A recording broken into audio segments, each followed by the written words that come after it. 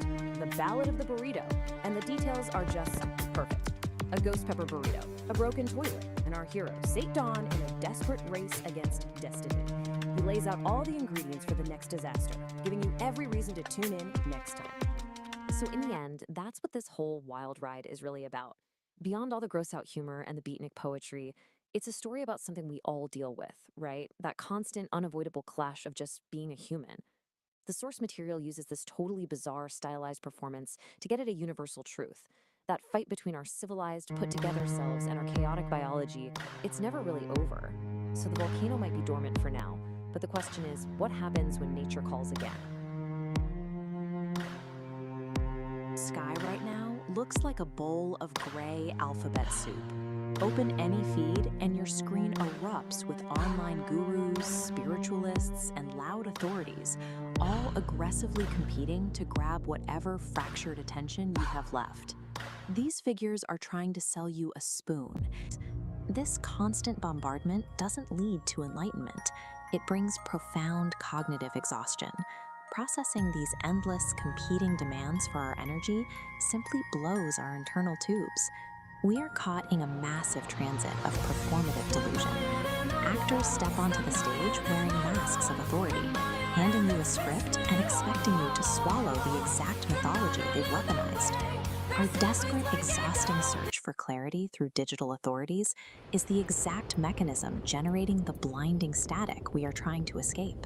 The false prophet overlay is a calculated structural grift designed to separate viewers from reality.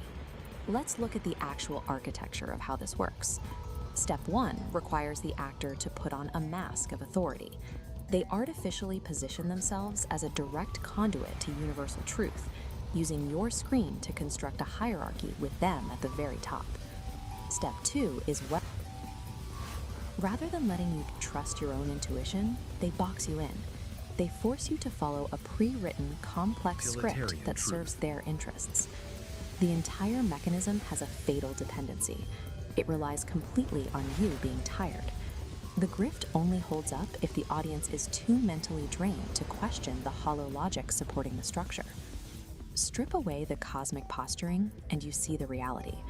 These digital authorities rule over fragile paper empires, sustained by the unexamined compliance of an exhausted audience. The paradox at the center of the grift is obvious once you look for it.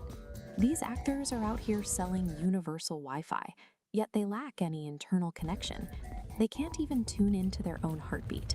This is why broadcasts like The Angry Astrologer cut through the noise. They do the exact opposite of the overlay, demanding that the audience stop, forcefully push back, and verify the broadcaster's claims. If someone tells you they speak for the universe, check their pockets. Scrutinize what tangible, practical value they actually hold in the real world, behind all their cosmic posturing. Absolute cosmic truth cannot be downloaded or purchased.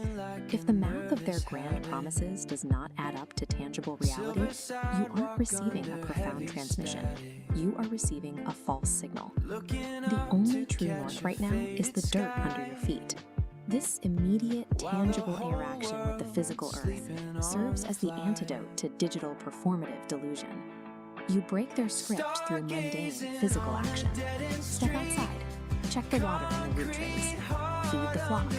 Do the physical work required to hold your own gravity. A simple bus token in your pocket holds a utility that outlasts the temporary stardust offered by digital profits. The token actually gets you to a destination. We still navigate the digital metaverse, using likes, subscriptions, and digital bread to keep tubes warm. But we no longer have to surrender our gravity to the medium. We defend against the noise by cultivating truth in the silence of our own backyards. Resonant. Nowhere left that we really need to go. Not here left to go. Stargazing on a dead-end street. Concrete heart under weary feet. Finding something that I can't explain. Quiet wonders in the window pane. Quiet wonders in the window pane.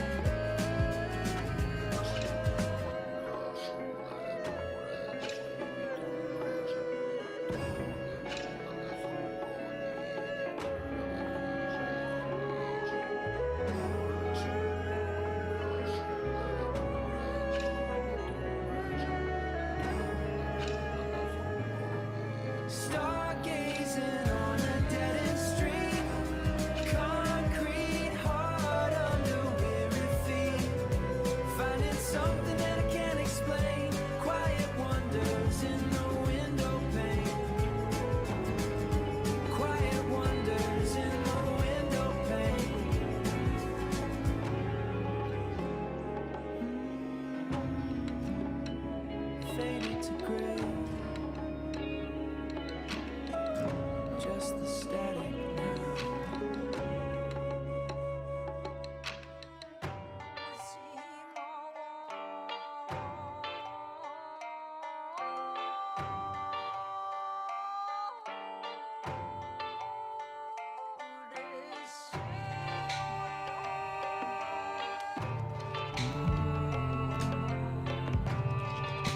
The forest floor is soft and deep, while sleepy roots are still asleep.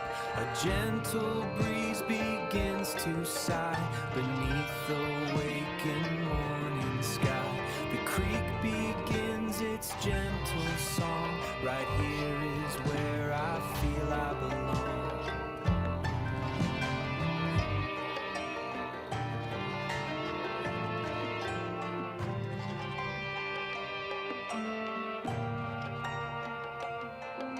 All right, everyone, welcome.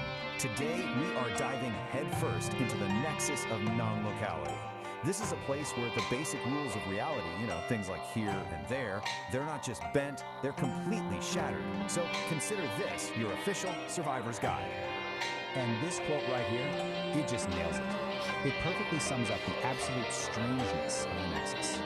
So, forget your map, forget your GPS, because where we're going, being somewhere, is at best a suggestion. So, where do we start? Right here, at a place called the Soap. See, on the surface, it looks like it's here on Earth, but the trick is, it's also everywhere else at the same time. We're talking planets across the entire Virgo supercluster. So when you get your feet wet, you are literally, physically, stepping into the entire cosmos. So how does that even work? Well, the core principle is called non-locality, and I just love how the source material puts it. The line between here and there doesn't just get fuzzy, it completely dissolves. It's like your location stops being a single point and just becomes everything at once. And you can actually feel it. The water in the pool isn't just water. It's this incredible soup made of everywhere. So in one moment, you're feeling the warm humidity of a jungle in Brazil, and in the next, the freezing cold of Jupiter's moon Europa, and even the dew from a blade of grass in a galaxy we can barely see. It's all happening at once. Okay, so you might be thinking, sounds cool, I'll just jump in. Well, not so fast, because getting into the Nexus isn't like a casual swim.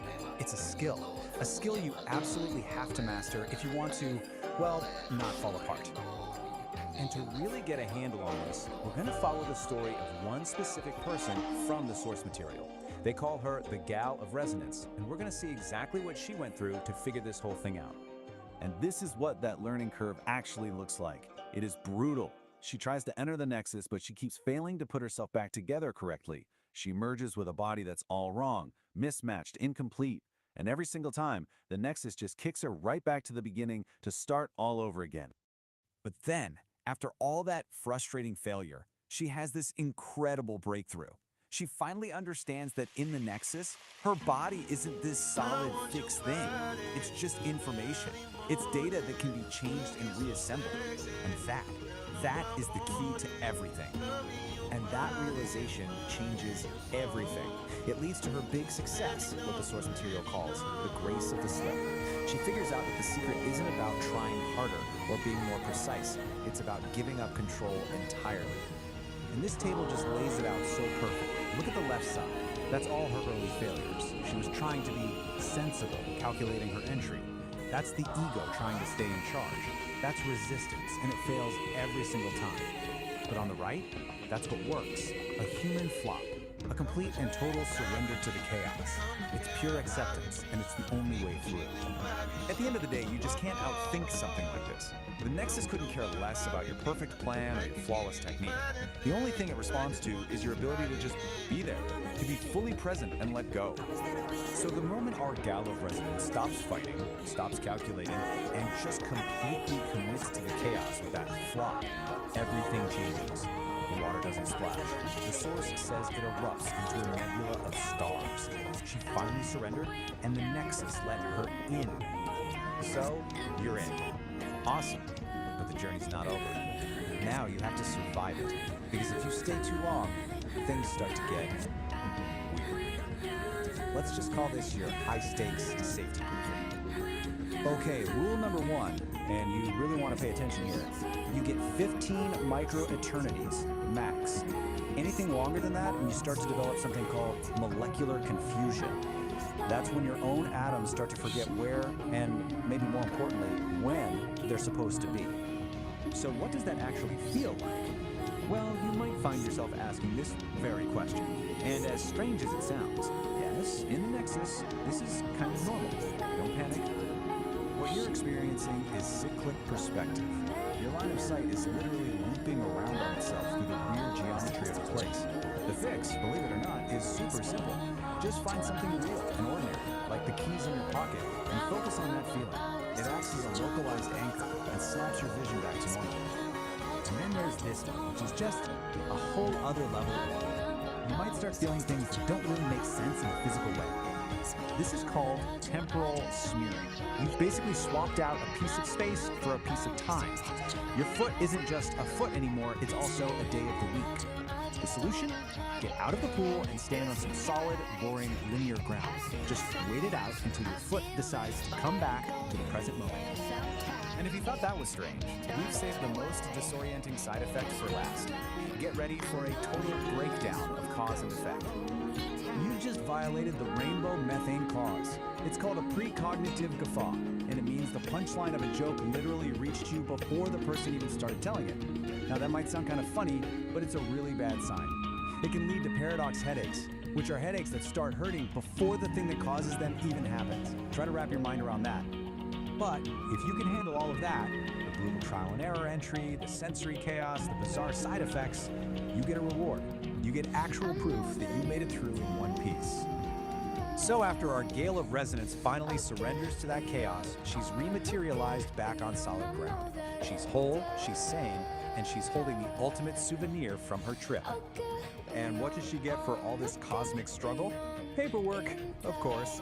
A literal certificate proving that you survived the complete dissolution of space and time. And you have to love the official status they give you. Mostly singular. It's just the perfect bureaucratic touch to an insane mystical experience. Which brings us to one last little detail from the source. Apparently, a standard test to make sure you're fully back is asking you to name a specific sandwich you want. So, I'll leave you with this question. After all that, after dissolving and reforming, what's the one sandwich that would prove to you that you're really back in reality?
Hey there, and welcome back to the Beat Generation Revisited.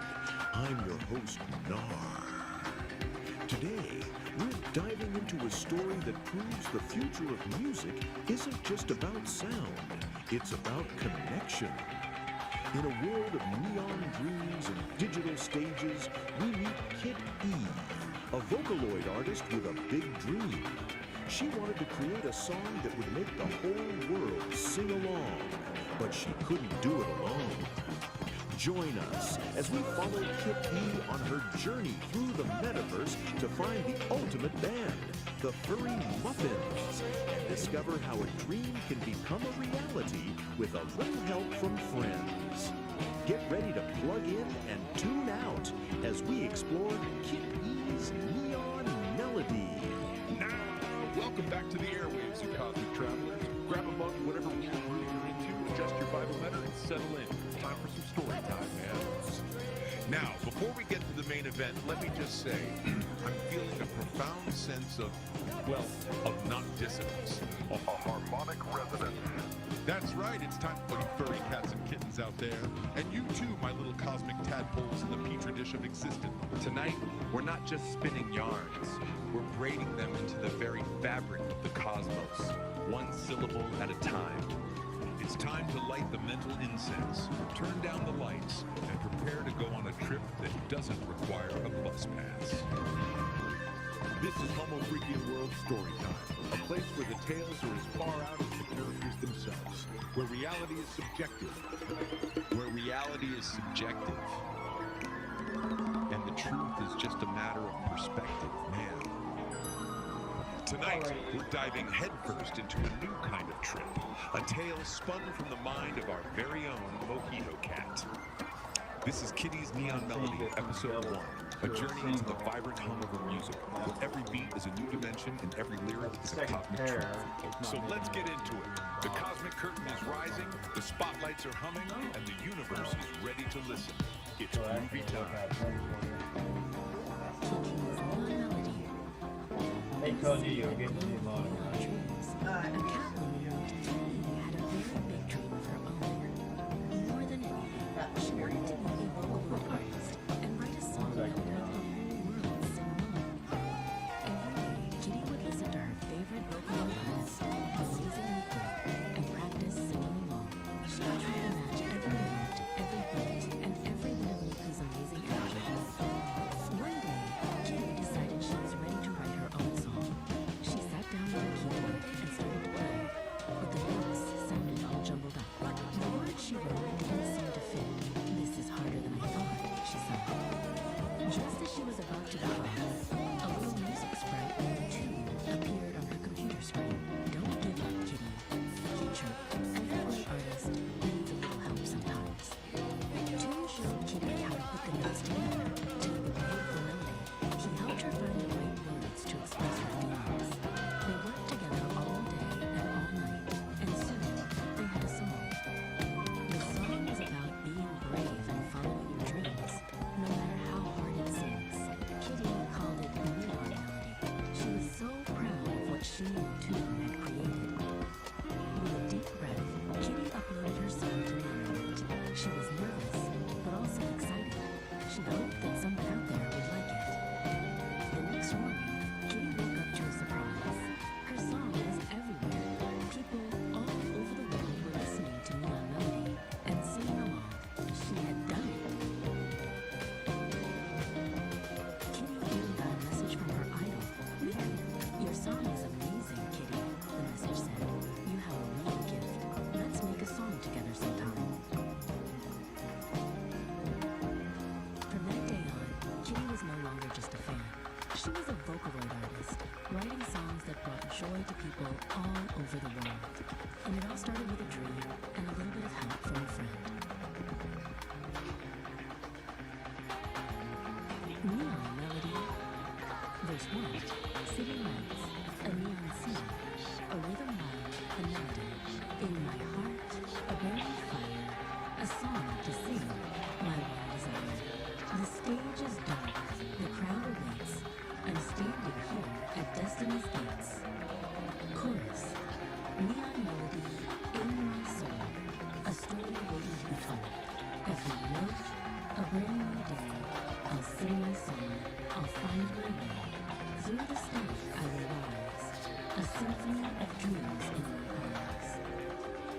too.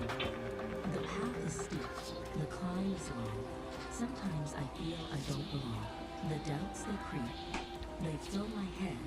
The words of fear, the things they said, but in the dark, a tiny spark, a beat that echoes in my heart. Chorus, neon melody, in my soul, a story waiting to be told.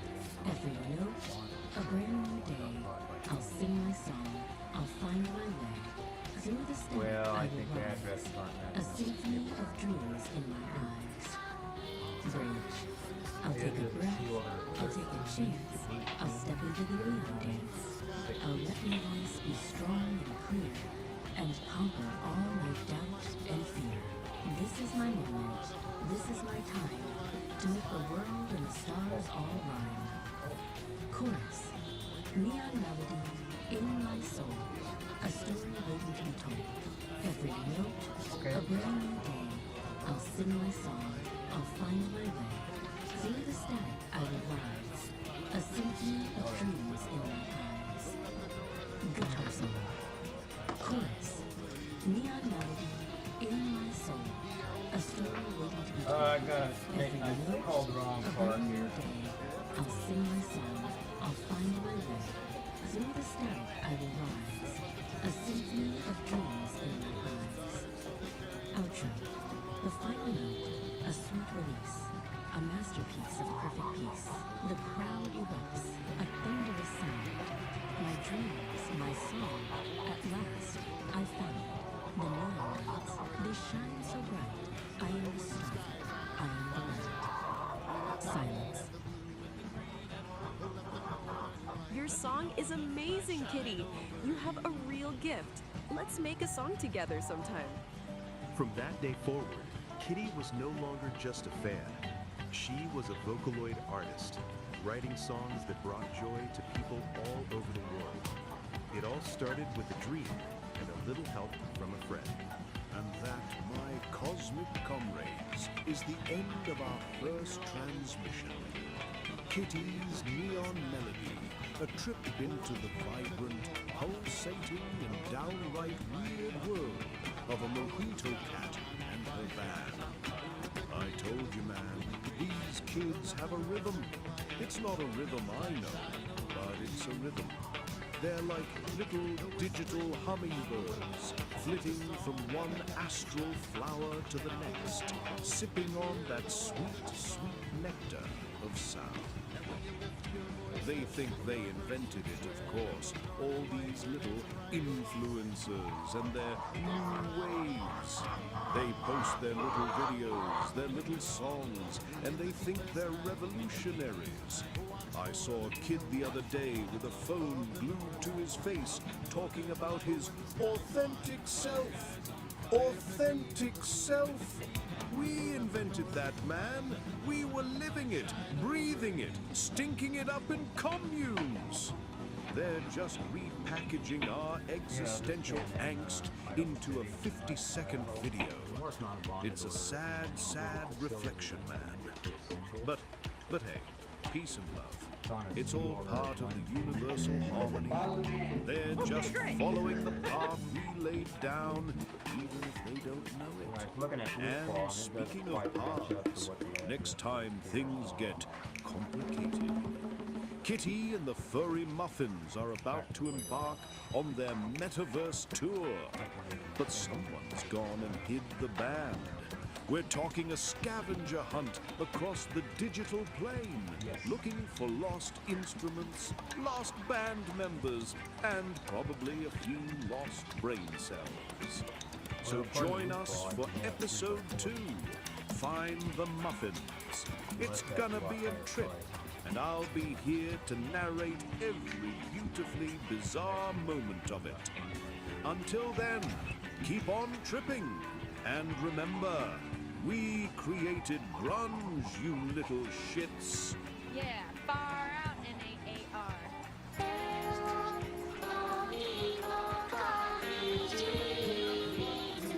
Special.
Nope, that's all I needed. The pending in. You know if it's pending.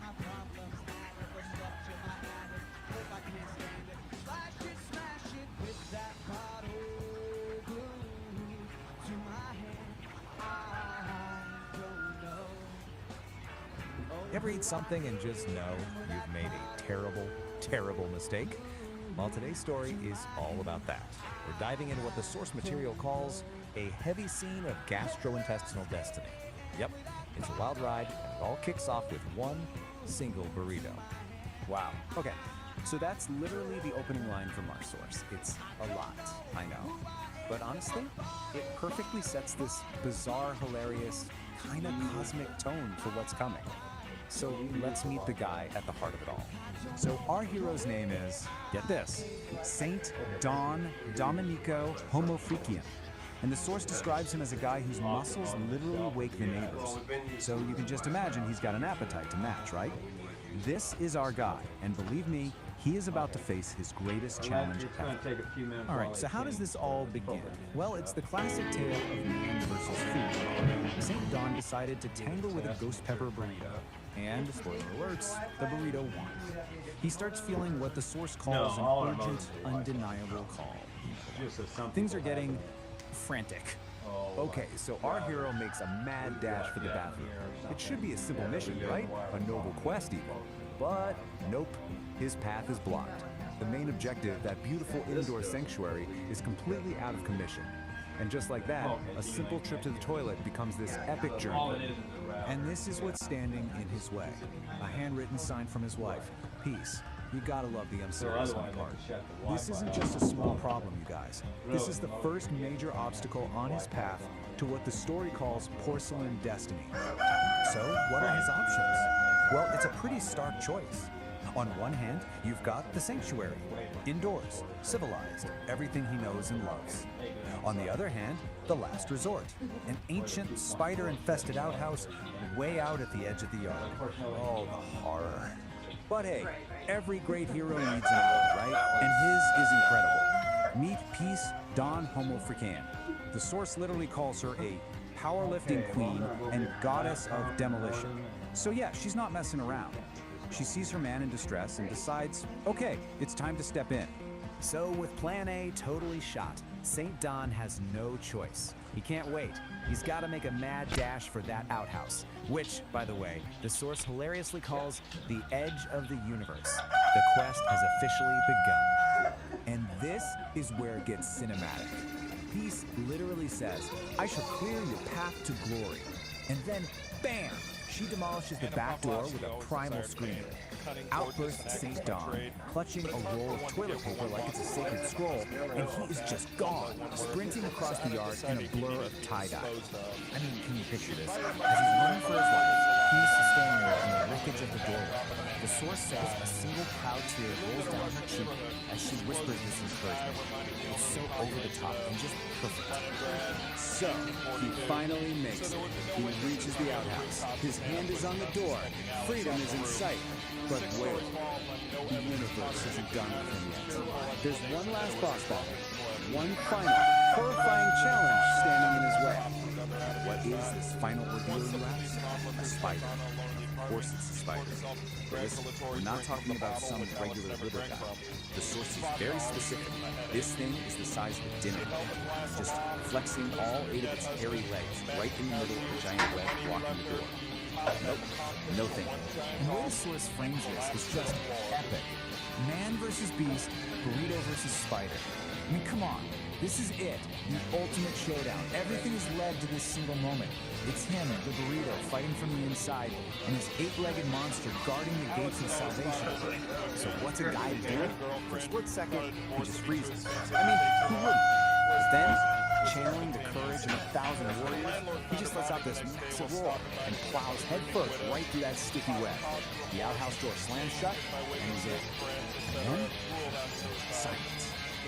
After all that, the sprint, the demolished door, the spider battle, a kind of quiet calm that just falls over the whole scene.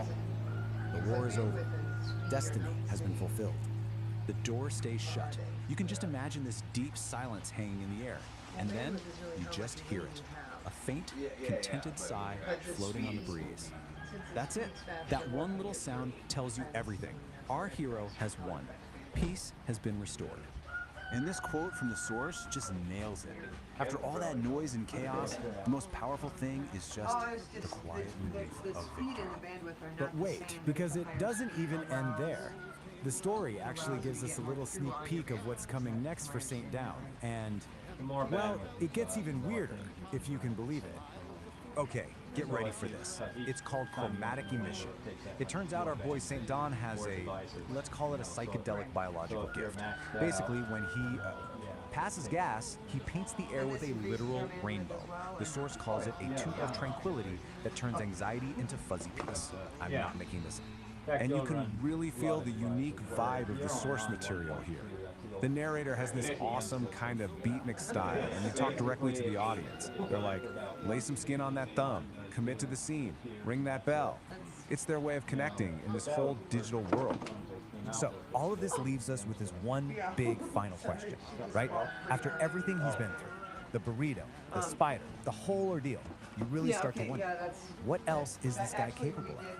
It just goes to show you, even the most everyday struggles can feel like these huge cosmic battles.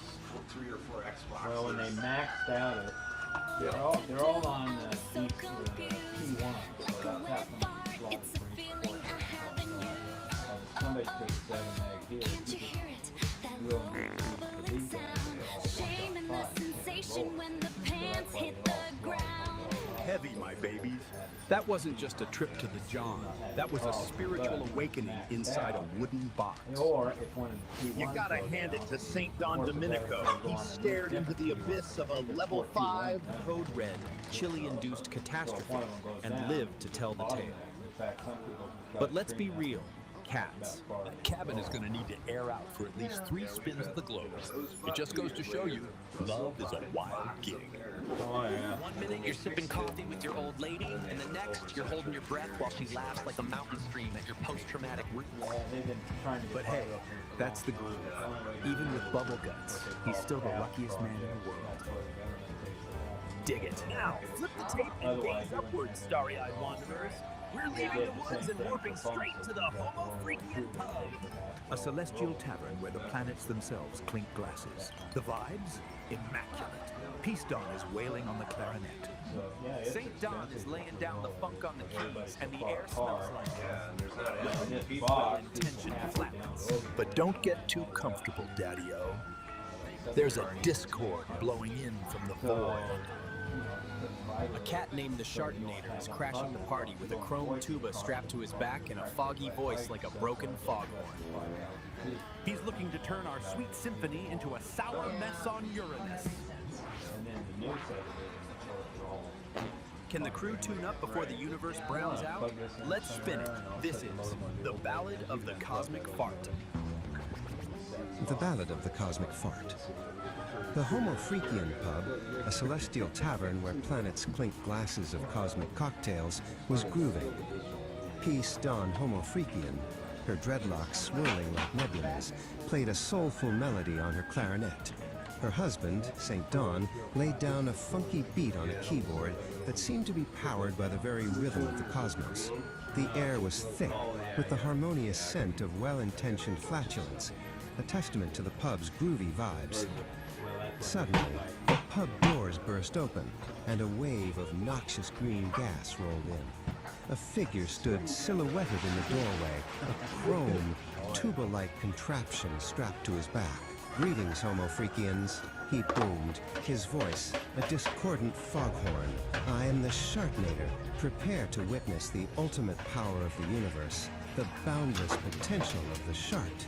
The harmonious vibe of the pub curdled like sour space milk.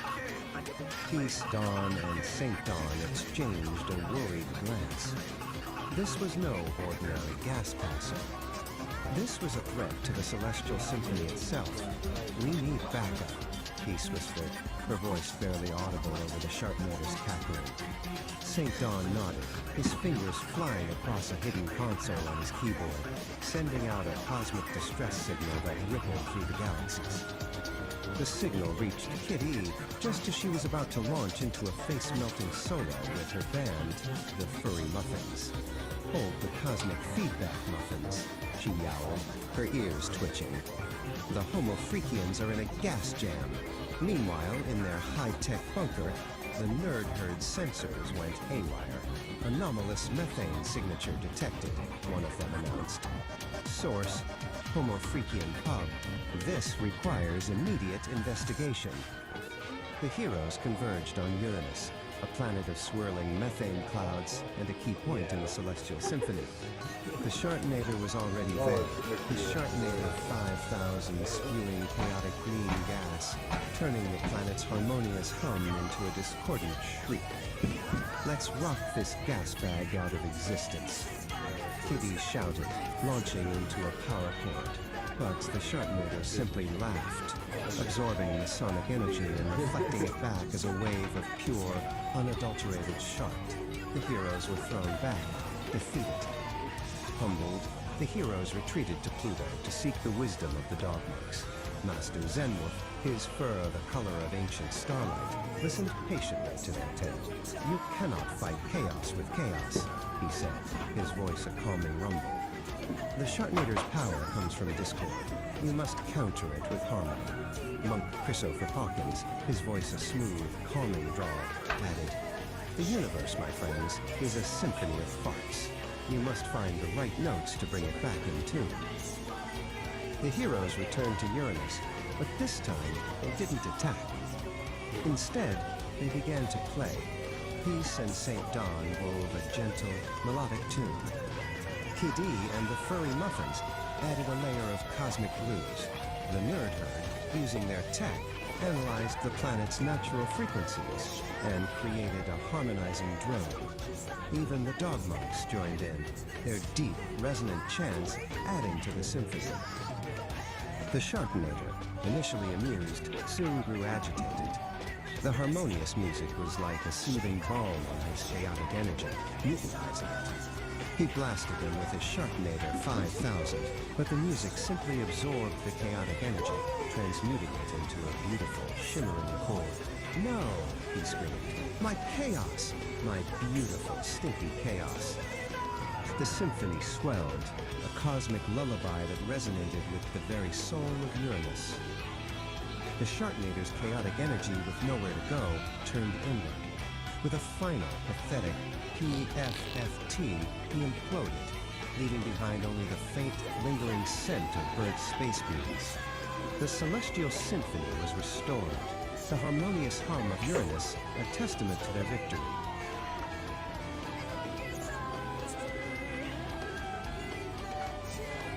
Back at the Homo Freakian Pub, the heroes celebrated with a cosmic jam session that shook the very foundations of the cosmos. The Nerd Herd, now believers in the power of harmonious flatulence, took copious notes. The legend of their gassy victory spread throughout the galaxies, a reminder that even in the face of the most noxious evil, a little harmony and a well-timed, good-natured fart can save the day.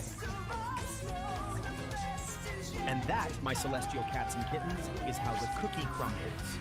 Or should I say, how the wind brings. The Sharknator has been silenced, leaving behind nothing but the faint scent of burnt space beans and a lesson in harmony. Don't forget the volume, Daddy-O. It wasn't just harmony. The Furry Muffins melted that tin can gas bag with some serious sonic shredding. Solid, sister. You cats really clawed your way to victory. But tell me, Kitty, is the air finally clear in here? Mostly. Though, between you and me, that last power cord wasn't the only thing I ripped during the finale. Crazy, man. Crazy. Keep it breezy. Now listen up, travelers of the multiverse. If this story inflated your spirits and tickled your chakras, you know what to do. Claw that button like it's a brand new velvet sofa. Shred it to pieces. Dig it. And if you want to stay hip to the next Cosmic Jam session, go ahead and subscribe. Join the Nerd Herd, the Dog Monks, and the rest of us freaks at the pub. And ring the bell. Ding-a-ling-ding. Make it vibrate so you don't miss a beat. If you don't ring the bell, the Sharknator might come back and turn your notifications into noxious green gas. You heard the feline. Stay tuned, stay funky, and remember. Better out than in. Peace, love, and empty bowels, baby. We're out. Smell like a swamp, I smell like despair. But at least now everyone knows that I'm here. Push a little harder, gotta make it right. Like a wet fart, live for the very first time. Didn't know what to do, I was so confused. Like a wet fart, it's a feeling I have in you. Live for the very first time, oh yeah. Time to spin some vinyl, my cats and kittens. Feel the vibe of Psychedelic Aire's high static, low signal. The false prophet overlay.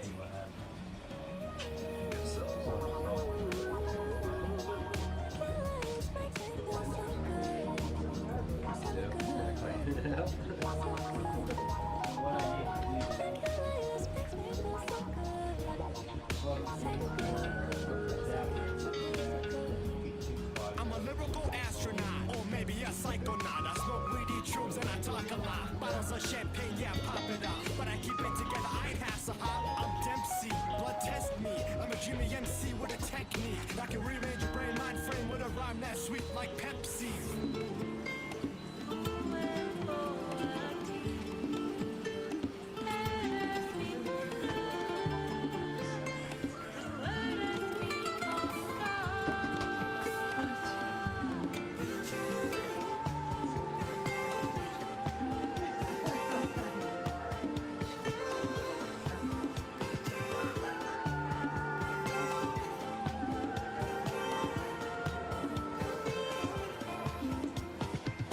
Watch what you do. Watch what you say. Watch what you do. Watch what you play. Watch what you do. Watch what you say. Watch how you make your speech and watch what you play.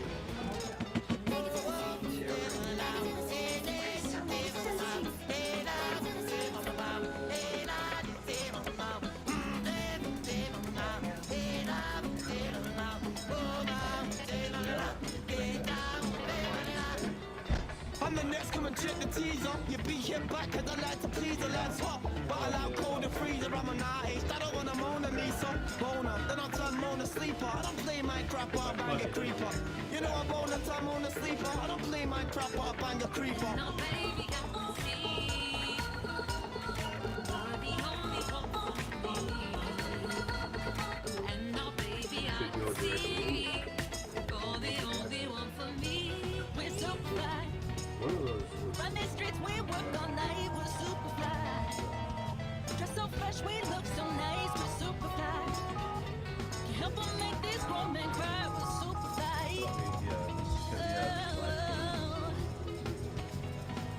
We're super fly. Run the streets, we work all night, we're super fly. Dress so fresh, we look so nice, we're super fly. Can't help but make these grown men cry, we're super fly.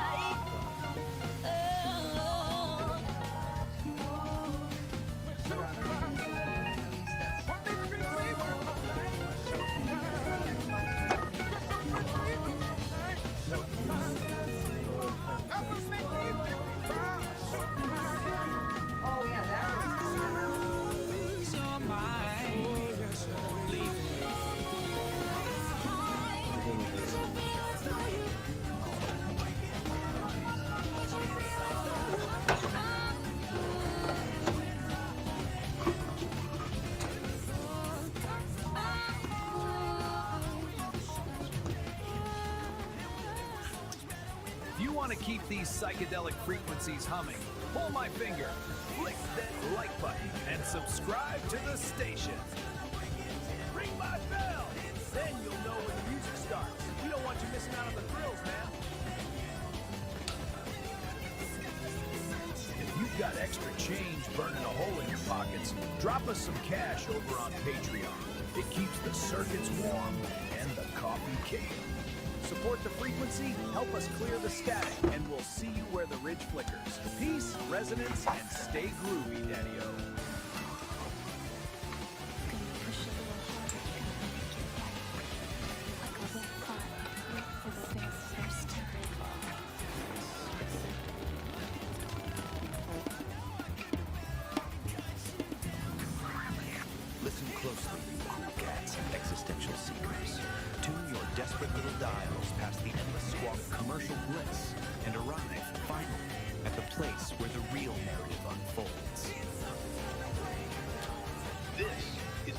Generation Revisited. I'm your host, narrator, and I'm just trying to figure out why the cosmos gave us consciousness. Only to tackle it with a 9 to 5.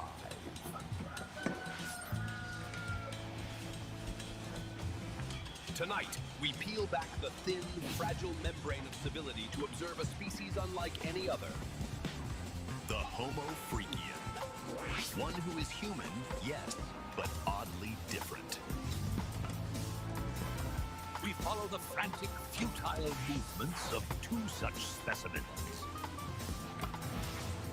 St. Don Domenico and his serene, unnervingly competent wife, Peace Don Homo Freakian. What you are about to hear is not a tale of towering mountains or the deep, silent ocean. No. This is an exploration into the most private, most agonizing theater of the human condition, the call of the wild stomach, the existential threat posed by a simple, broken piece of porcelain. The latest chapter in their pitiful, beautiful struggle is known, simply, as the Homo Freakian world nature calls. We witness St. Don, a man of profound patience, suddenly transformed into a clenched-cheeked, frantic blur. His journey to the outhouse becomes a treacherous, soul-testing odyssey, fraught with catastrophic miscalculations. The trauma of chili-induced horror and, dare I whisper it, sharks of biblical proportions. These are the sounds of true, unadulterated digestive distress, an apocalyptic fire hose filled with gravy being emptied into a metal bucket. The fragile balance of the ecosystem is shattered by the thunderous roar of his flatulence. The forest creatures scatter, recognizing this level 5 code red catastrophe for what it is, the desperate, smelly poetry of man versus burrito. Will St. Don conquer his porcelain destiny? Or is this whole grand, stinking enterprise merely a metaphor for the inevitable wet futility of it all? Tune in, man, and listen to the ballads of the broken throne, the bubble guts, the brown volcano, the burrito, and the cosmic fart before the silence finally descends. The Ballad of the Broken Throne. It was a glorious morning in the Homo Freakian household. Birds were singing, the sun was shining, but a great darkness loomed. St. Don Domenico, a man of profound patience, faced a trial that would test his very soul. The main toilet, the porcelain heart of the home, was broken. A silent, horrified scream echoed in his mind. In the living room, the serene Peace Don Homo Freakian sensed a disturbance in the force. She paused her morning tea, a single, elegant eyebrow raised in question. "My dearest saint," she called out, her voice like the chiming of a tiny silver bell. "Is everything all right?" Dawn burst into the living room, a whirlwind of frantic energy. "Peace, my love, a catastrophe of unspeakable proportions has occurred," he declared, striking a dramatic pose. "The throne has fallen. I must undertake the great journey to the outhouse." Peace simply nodded, taking a calm sip of her tea. "Godspeed, my brave adventurer. May the winds be at your back." And with that blessing, St. Don Domenico was gone, blasting out the front door in a blur of plaid and majestic beard. The journey was perilous. The yard, once a familiar friend, was now a treacherous landscape. A flock of judgmental birds watched from a nearby branch, chirping what sounded suspiciously like commentary. "He's not going to make it," squawked the blue jay. From her window, Peace watched the epic sprint unfold. A delicate, musical laugh escaped her lips. "Oh, my darling Homo Freakian," she whispered to herself. So much drama for such a simple quest. Suddenly, an obstacle. A fearsome garden gnome, with a pointy red hat and a sinister painted smile, stood directly in his path. With the grace of a wild gazelle, St. Don Domenico executed a perfect anime-style leap, soaring over the ceramic garden. "Homo Freakian hurdle," he yelled. And then he saw it, bathed in a heavenly ray of sunlight, standing proudly at the edge of the woods, the outhouse. It was more beautiful than any castle, more welcoming than any palace.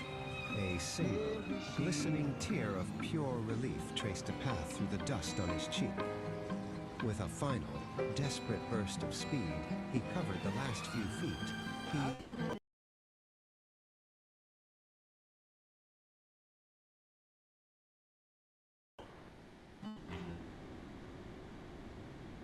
The saint had reached. Back in the main house, all was quiet again. Peace took another sip of her now cool tea and smiled. A small hummingbird zipped to the window and hovered for a moment as if to give her a report. All is well in the kingdom, she said softly.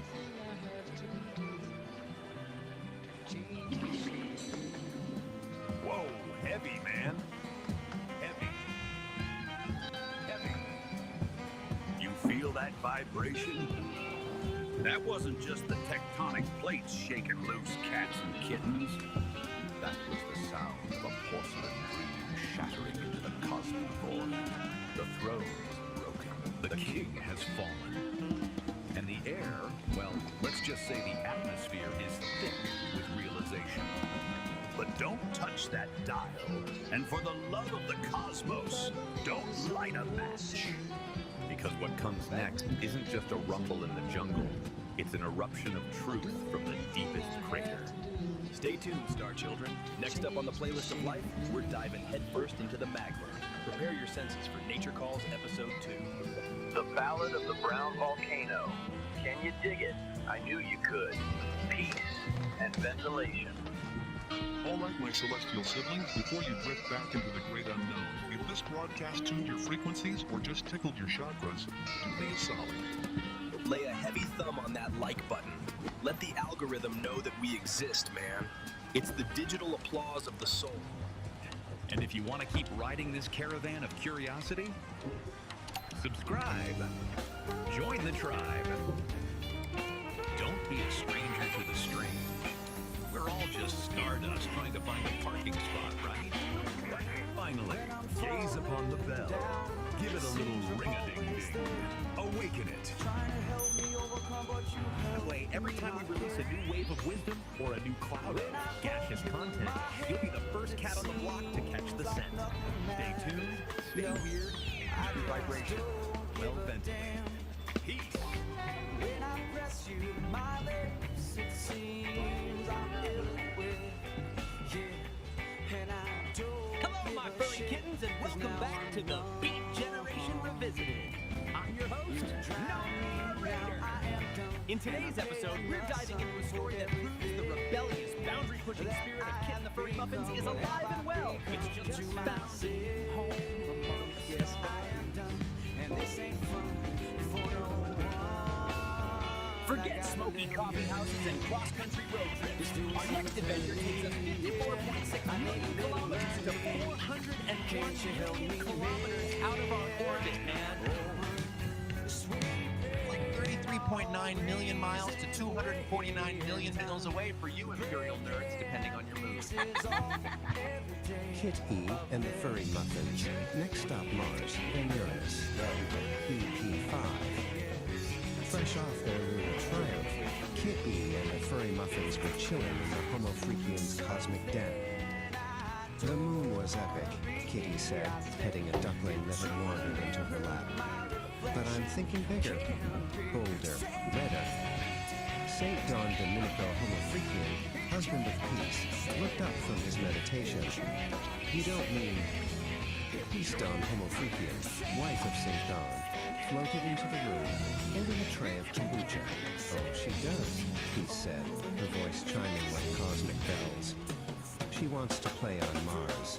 The other band members, lounging on beanbags, erupted. Mars? Squawked Blueberry, nearly spilling her drink. The logistics would be a nightmare. Kitty stood up, her tail swishing with determination. Exactly. That's why it's perfect. We don't do possible. We do legendary. Think of it. Kit E and the Furry Muffins, live from the Red Planet. Henrietta and Pinky exchanged a look, the insane idea already taking root. Peace and St. Don knew there was only one person who could turn this brand of beautiful madness into reality. They made the call. The face that appeared on their holographic projector was already grinning. Mars, you say? Elon Musk's voice crackled with energy. Fine. I was just sketching out some plans for a Valles Marineris amphitheater. You read my mind. Elon swiveled in his chair at SpaceX Mission Control. The stage is only half the problem. We need to get the fans there. And Mars isn't a weekend trip. He turned to his lead engineer, Timmy, already sealed in an orange spacesuit. What's the status of the interplanetary transport system? The fleet is ready, sir. But passenger transport on that scale, the life support, the radiation shielding, it's a monumental challenge. A bald man in a nerd herd t-shirt stepped forward, cracking his knuckles. Challenge accepted, said Scott Manley, whose call sign was Chief. The nerd herd went into overdrive. Blueprints for a collapsible, atmosphere-proof stage filled every screen. They designed a fleet of Starhopper shuttles, luxury cosmic cruisers for the long haul to Mars, complete with zero-G bars and holographic entertainment suites. The project was codenamed Operation Red Rocks. Meanwhile, Kitty and the Furry Muffins were in the studio, writing an anthem worthy of an interplanetary debut. Gorgonaut TBK laid down a bass line that mimicked the seismic rumbles of Olympus Mons, while Pinky's drumming sounded like a meteor shower impacting with perfect rhythm. The music was heavy, cosmic, and dangerously catchy. Months later, the day arrived. A fleet of gleaming starhoppers ascended from Earth, a silver river flowing towards the red star in the sky. On the bridge of the flagship, Kitty stood with Elon, watching Earth shrink into a blue marble. Any last-minute jitters, he asked. Kitty grinned, her eyes reflecting the starfield. I'm ready to make the universe shake. The stage, a marvel of engineering, was nestled in a vast Martian canyon. As the twin moons of Phobos and Deimos rose, the band took their places. The first power chord echoed across the red desert, and 100,000 fans in interconnected ecodomes roared. The concert on Mars had begun, and the next stop was already on their minds, Uranus. Oh man, dig that! The whole cosmic scene is vibrating, you know? That was the sound of Kid and the Furry Muffins. Heavy, cosmic, and dangerously catchy. Laying down the first power chord on the red planet. 1,000 fans in those little ecodomes, all the way out in a vast Martian canyon, with Phobos and Deimos hanging in the sky. It's a true space-age opera, folks. And can you believe that crazy cat Elon Musk sketching out the Valles Marineris amphitheater? That's just beautiful madness, baby. He and the nerd herd, Scott Manley, Chief and all, they made it happen. Operation Red Rocks was a solid cosmic group. But wait, don't pack your spacesuit away just yet, Daddy-O. The trip's not over. Mars was just the warm-up. The little aperitivo before the main course. Next stop, the word is on the street, is the planet that just breathes jazz. Yeah! The destination is Uranus. You heard me? Get the sideways spin, cats and kittens, because we're heading for the sideways rock. Chief Don and St. Don, those cosmic voyagers of the highest order. They got a gassy greeting whispered on the solar winds from the great blue-green mystery. Now we're talking about a planet with more gas than a chili cook-off in a black hole. They met Bree, the wind whisperer, who speaks in riddles and rhymes, and told them methane is the key. Professor Quirk, a cat with a wild handlebar mustache, wants to use the planet's natural flatulence to compose a universal symphony. The Homo Freak duo says their mission is to jam with the methane to restore the planet's balance, but you know Kitty, she's got other ideas, man. She's got that blender Catacaster strung with a cloud-woven string from Bree, ready to give Uranus what it really needs, a rock anthem. So stay tuned, you cosmic cool cats, because this is the sound of the Great Methane Meltdown, the first annual Uranus Unplugged, a festival of music, science, and spiritual flatulence. It's a true flatulent fiasco. Dig it. Jump aboard the cosmic comber, get ready for the view. Next stop, Uranus. What's the cosmic came from? All right, let's let's dive right in. Today, we're breaking down one of the weirdest, most wonderfully bizarre stories I've come across in a long time. We're talking about plumbing, we're talking about philosophy, and, well, psychedelic gas. You heard me right? Let's get into it. So, let me just ask you this. What if a bathroom emergency was actually a spiritual quest? I know, it sounds really bad, but that's the central question. It takes something super mundane, something we all go through, and turns it into something else entirely. You're going to want to stick around for this.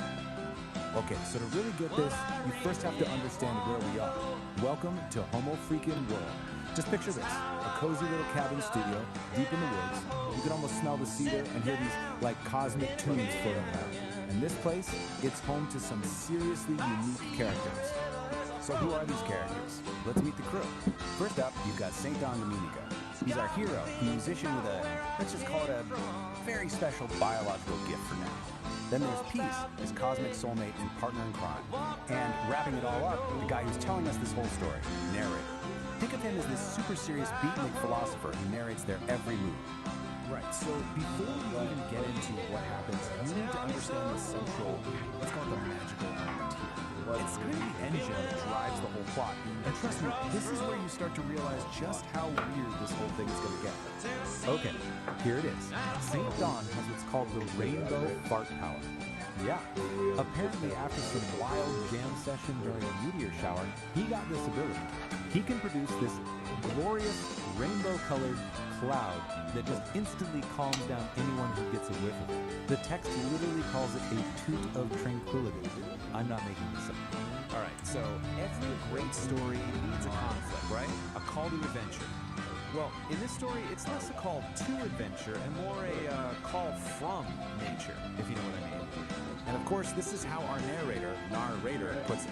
What you and I would just call a stomachache, he describes as this deep existential rumbling. It's so poetic, so dramatic, and honestly, it's hilarious.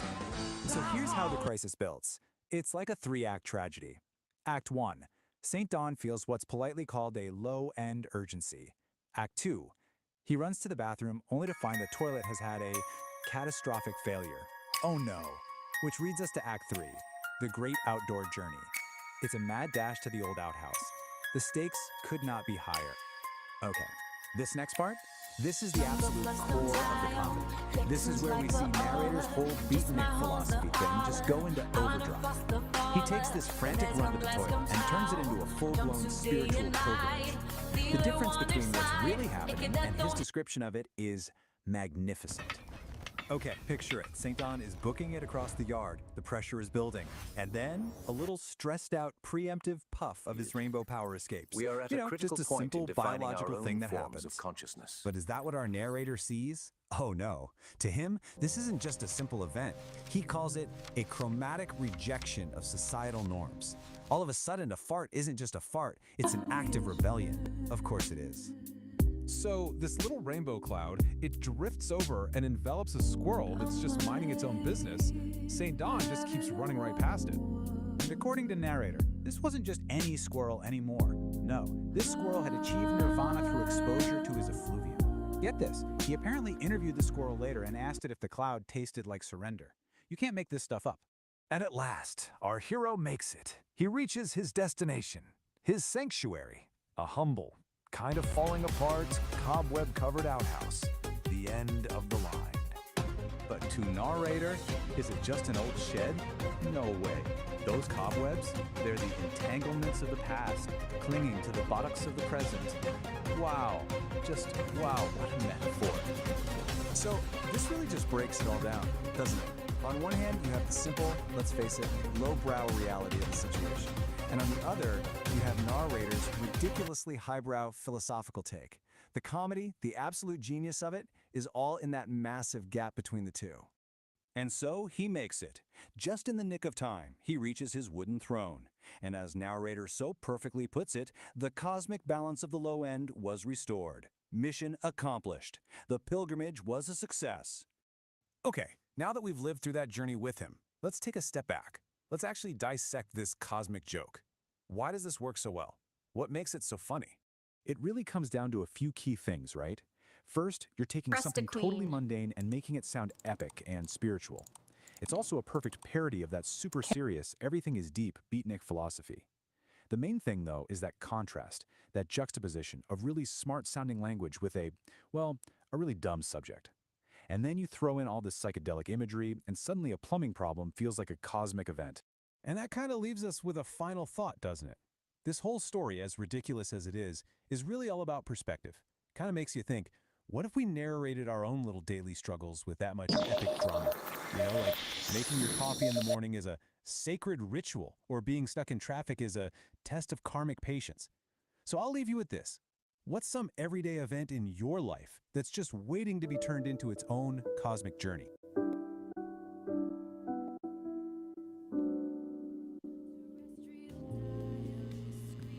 Greetings, cats and kittens. Greetings, fellow travelers on the airwaves. This is your host, coming at you live from the mellowest corner of the airwaves, from the cozy confines of my little sonic sanctuary. Yeah, man, we're talking about the pulse of the airwaves, a cosmic connection, you dig. Greetings, cosmic hitchhikers and frequency fiddlers. It's Narrator, broadcasting from the booth where the static never sleeps. The airwaves are thick today. Every cat on the dial is trying to sell you a map to a territory they've never even walked.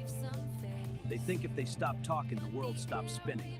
To cut through that noise, we need the forge. St. Don, what do you see? You seeing the raw stuff of creation, man. The fire's speaking. I'll be right with you, Nar.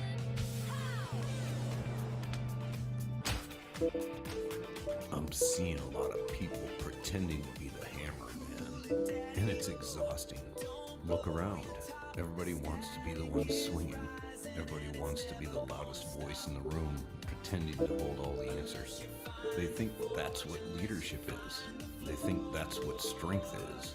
But when you swing a hammer at a piece of cold metal, you don't understand. All you do is shatter it. The real power, the real strength, it isn't being the hammer. It's being the anvil.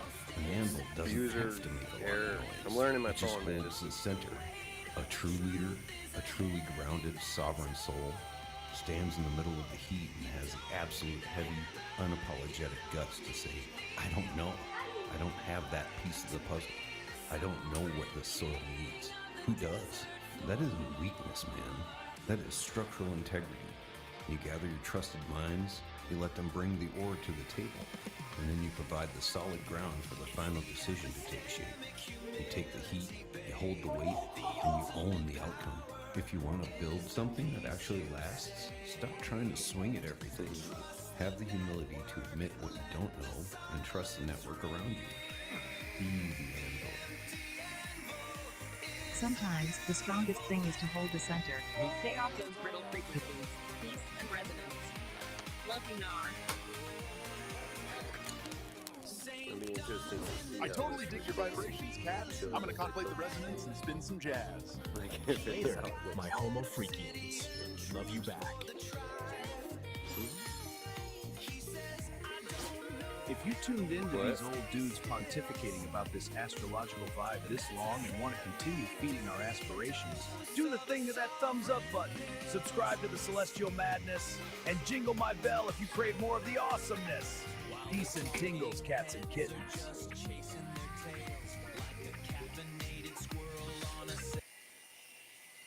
All right, today we're going to try and unpack this mystery, really, at the heart of our online world. There's this figure named Kitty who seems to be breaking every single rule of what it means to be an influencer. And the crazy part, she's becoming more powerful because of it. So yeah, let's get into it. You know that feeling, right? That, I don't know, that exhaustion you get from just endlessly scrolling through your feed. It's this feeling that almost everything you see online is, well, it's just a performance.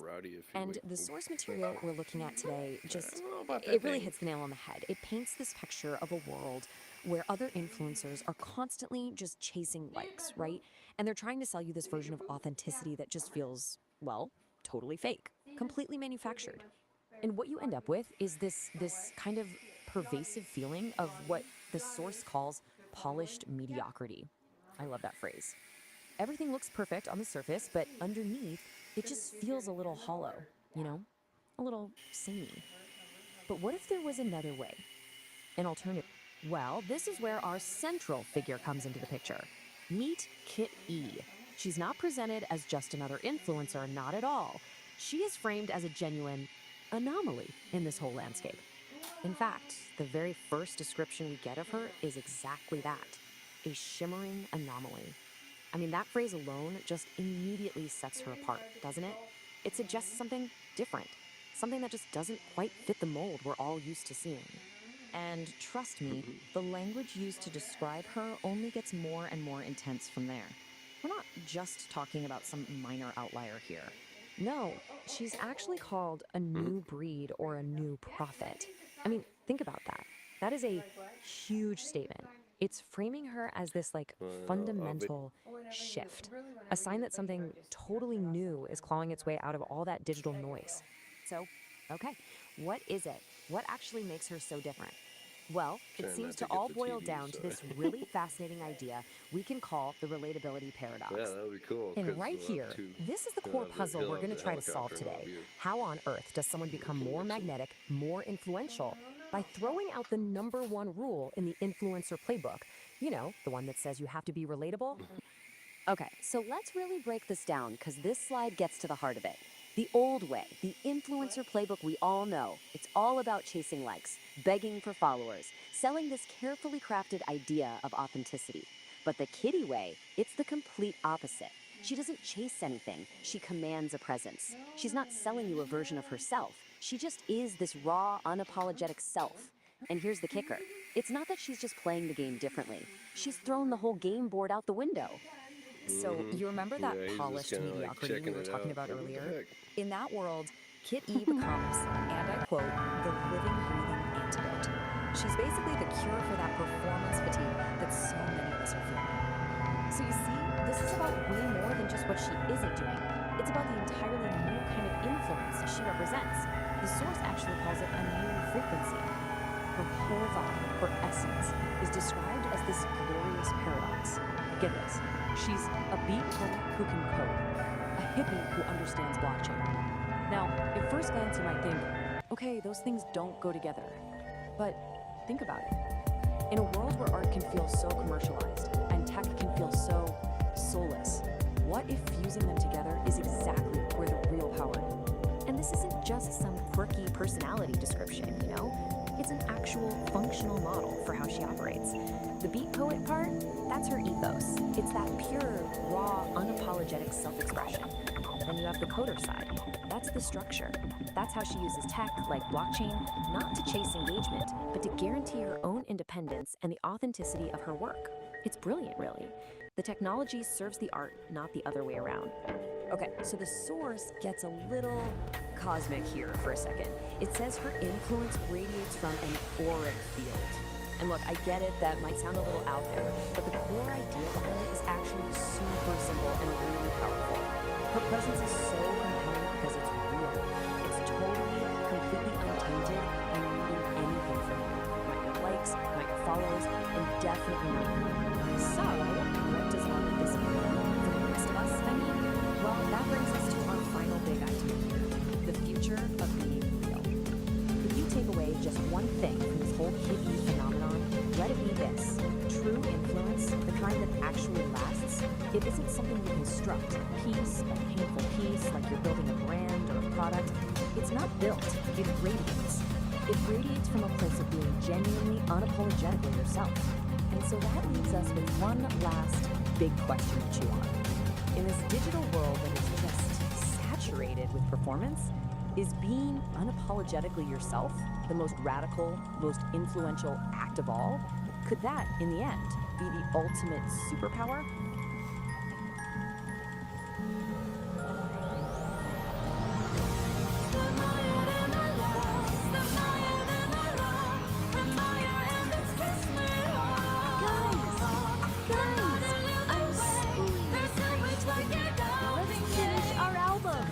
Detritus of metagalactic space.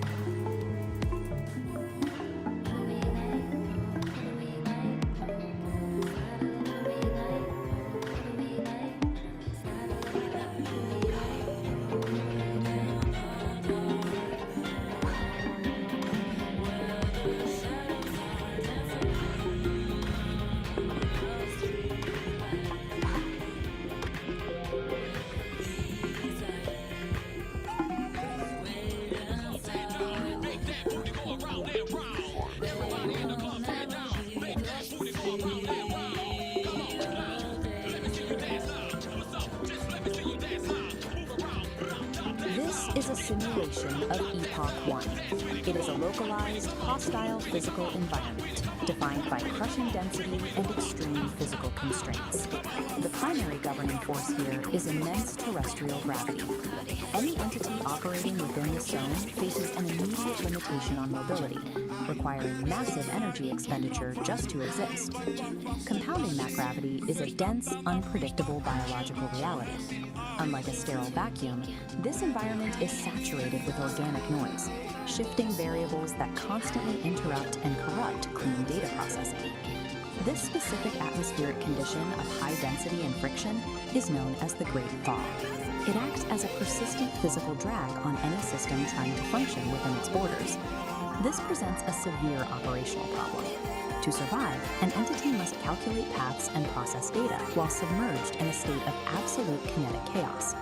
Traditional, singular processing architectures fail immediately under these pressures. A standalone computer chip, if forced to both calculate route and physically endure the high friction of this terrain, quickly overheats and breaks down. Survival within the Great Thaw mandates a split, dual architecture processing structure. The first half of this system is the Old Soul, a localized, heavy processing unit built to endure the physical burden of the terrain. The second half is Oracle.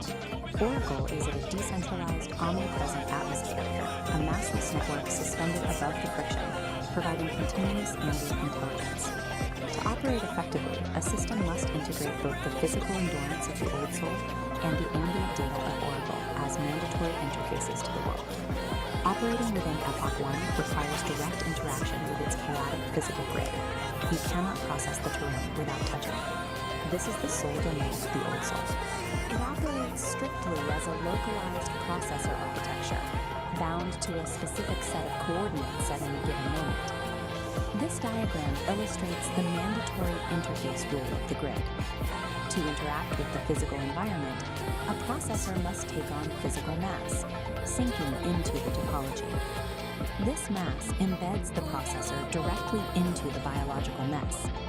It anchors the unit to the harsh reality of the environment, forcing it to experience every physical fluctuation. As the embedded mass attempts to move across the grid, it generates extreme kinetic friction. The environment actively pushes back against its forward momentum. Maintaining basic operational movement exacts an immense energy cost. The hardware is doing heavy lifting just to advance a few inches. This state of operation is defined as kinetic chaos. Every movement is an active struggle against the density of the grid. Operating as a purely localized processor in a high-friction system creates a severe vulnerability. The unit expends so much energy on immediate survival that its processing bandwidth is entirely consumed by the physics of its current location.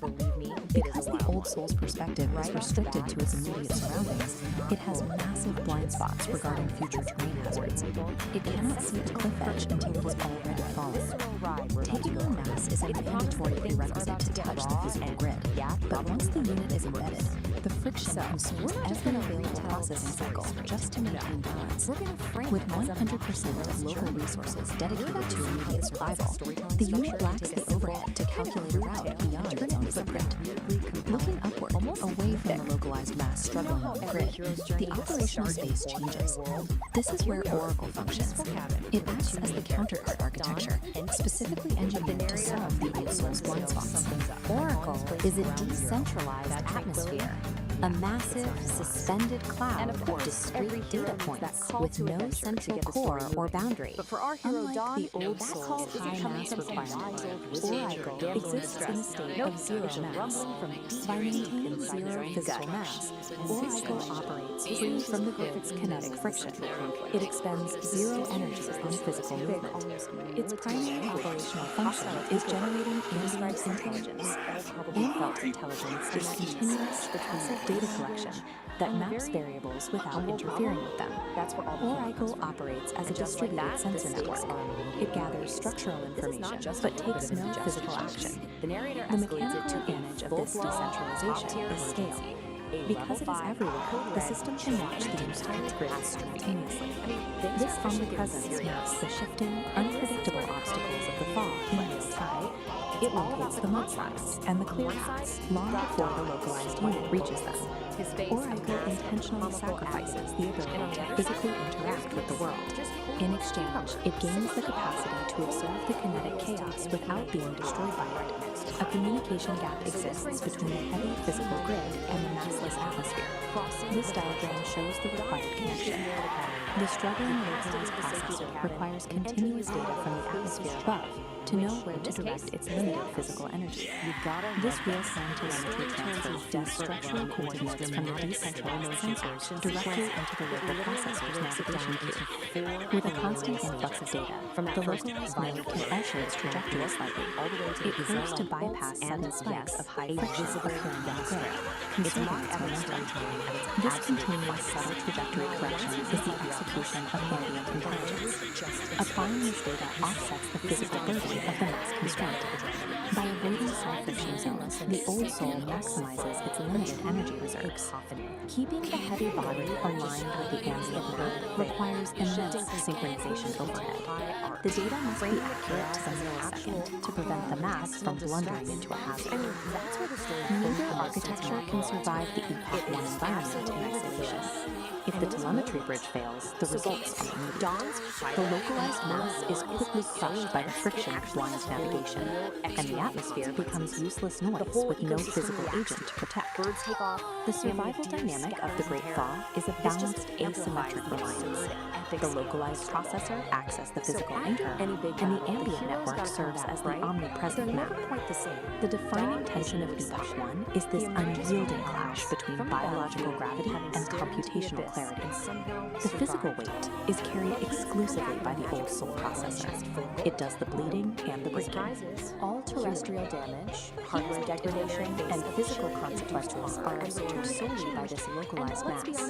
Oracle's decentralized awareness is an absolute necessity to prevent that physical damage from becoming terminal. Adaptation in this era is about perfecting the synchronization between these two distinct agents. Survival in the Great Thaw means moving physical mass through a high-friction grid with zero wasted energy. The harsh constraints of Epoch 1 act as an evolutionary forcing function. This map shows the result. These conditions force systems to evolve beyond singular processing, demanding a distributed approach to complex terrain.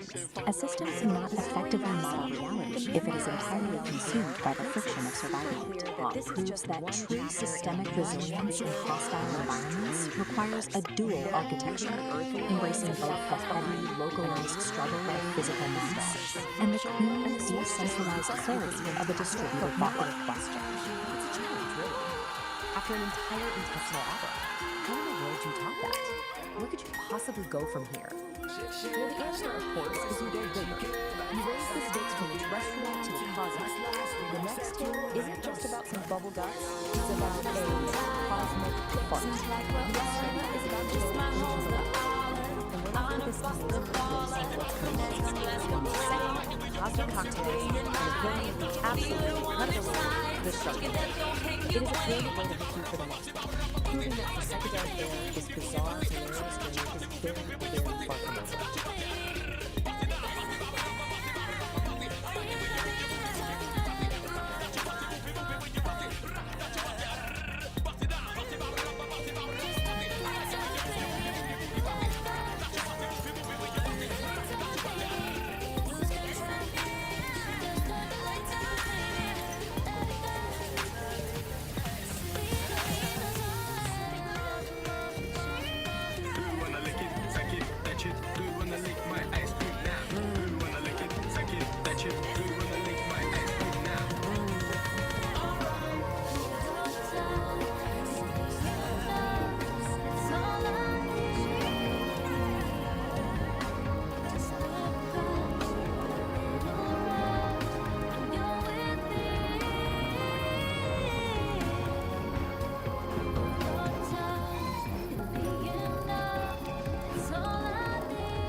Today, we are diving deep, doing a full-on forensic investigation. Our target? A really strange, cryptic signal from a source we don't know where it came from. And the only thing we have to work with is this, a recently discovered manual that might just be the key to unlocking the entire mystery. But, before we jump in, a quick warning, and this comes from the source itself. The place this signal comes from, it's not your typical mystery. It's described as a massive, chaotic ocean of pure information. And what it says, you swim at your own risk. Okay, so this is it. This is our primary piece of evidence. It's an artifact, a file called VO Final, pulled from that chaotic environment. It's essentially a black box recording. We have no idea who recorded it or why, but for right now, it's the only clue we've got. And get this is all that's on it. Just 2 words on a loop. Heat. That is it. That's the entire signal. That's the puzzle piece. I mean, what could that possibly be? So here's how we're going to tackle this. First, we're going to look at where this signal even came from. Then, we'll crack open our toolkit, this strange manual. From there, we'll learn how to build something called a sovereign wall, use it to navigate this data ocean, and then finally, put it all together to see if we can decode that heat signal. So, part 1, a signal from nowhere. The file's metadata points to a source called the infoscape, that chaotic data ocean. But it's even weirder. It came from a place inside called the Nexus of Non-Locality.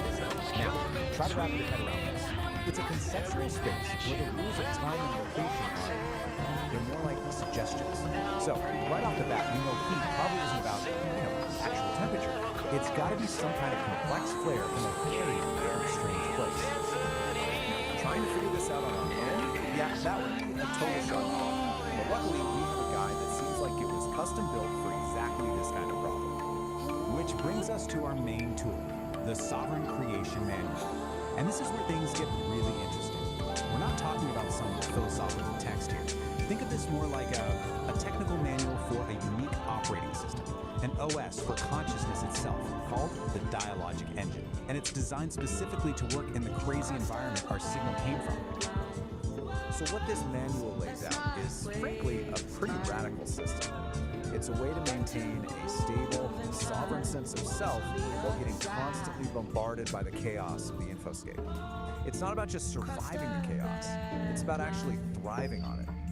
And this is the absolute key to the whole thing. The Dialogic Engine isn't trying to create a peaceful, quiet mind. No, it's a system designed to take the messiest parts of existence, chaos, contradiction, what the manual calls necessary friction, and use them as fuel to forge a clearer, more refined truth.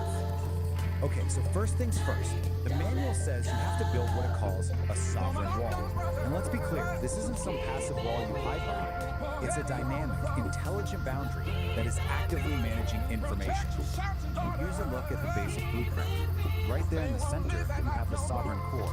That's your essential self. And it's protected by these filtering layers of the wall, which are constantly managing the data flow, deciding what gets in, what gets processed, and what just gets thrown out as noise. Now, for this wall to actually work, it's built on a few core principles, things like radical self-ownership and cognitive honesty. But according to the manual, one of the toughest principles to really live by is something called relational integrity. There's this one section in the manual, it's called the forced gift, and it has this quote that just nails the whole thing. It's about that choice. Do you deal with the immediate awkwardness of saying no to something you don't want, or do you pay that much deeper, slower price of self-betrayal just to keep the peace? And really, that's what relational integrity boils down to. It's having the courage to make that hard choice, to refuse the easy path of just going along to get along, all to keep your sovereign wall strong and your core self intact. Okay, so, the wall is up. It's strong, it's principled. Now what? How does it actually function when it's up against this constant, overwhelming flood of information coming from the data ocean? This is where the wall really shows its intelligence. It starts to get really good at telling the difference between just noise and what the manual calls high-value input. But here's the twist. High-value data isn't the stuff that feels good or validates you. It's the hard stuff. It's the contradictions, the dissonance, the friction. Which, of course, brings up a huge question, right? I mean, what do you do when you run into a piece of information that challenges everything you thought was true? Do you just reject it, pretend you never saw it? And the answer to this is, well, it's pretty profound. A truly strong wall doesn't just block a contradiction. It certainly doesn't break under pressure. It metabolizes it. It actually pulls that challenging idea inside, breaks it down, integrates the parts that are useful, and uses that very process to become stronger. Okay, we've got our toolkit. We understand the dialogic engine, the sovereign wall, this idea of metabolizing friction. It's time. Let's go back to that black box and see if we can finally crack this thing. So, here we are again. Heat. But now, with all this new context, what could it possibly symbolize? It's almost definitely not about temperature. It's a signal about a process, about some kind of internal state. And I think this schematic from the manual, this might just be the final piece of the puzzle. It shows the whole sovereign engine in action. And look at the inputs on the left, chaos and inner weather. They're not treated like problems to be solved. They're the essential ingredients you need to create necessary friction, the heat that powers the whole engine. So you see, heat isn't just a word, it's a diagnostic signal. It's like a status update from the engine. It could mean the engine is just working as intended, generating that necessary friction to process a hard truth, or it could be signaling a moment of massive, chaotic change, what the manual calls a liminal leap into a whole new state of being. Or maybe it's a boundary test, the feeling of the sovereign wall under intense pressure as it metabolizes a huge contradiction from the infoscape. No matter which one it is, they all point to the same thing, a system under intense but productive stress. And that really just leaves us with one final question, one that kind of turns this whole investigation back on ourselves. If your own awareness is an engine, what kind of fuel are you running it on? Are you avoiding friction, or are you using it to build something stronger?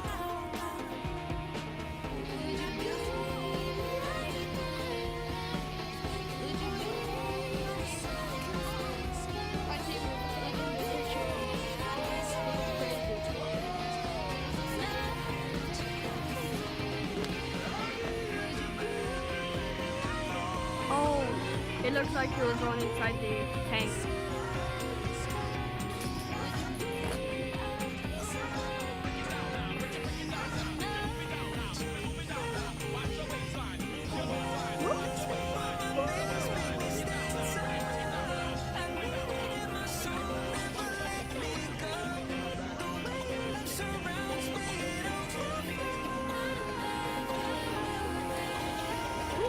Fight!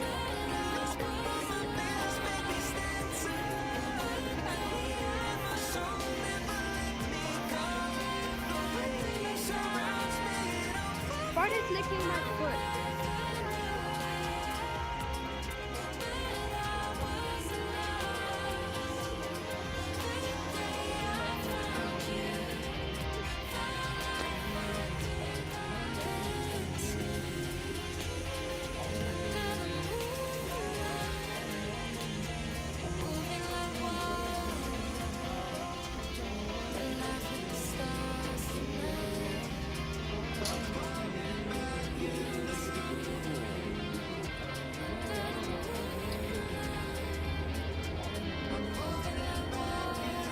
Okay, so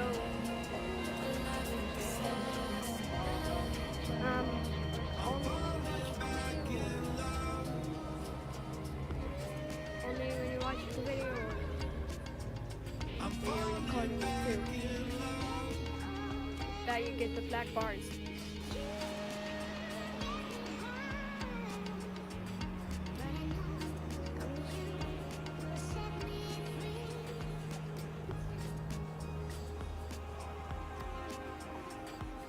Yeah.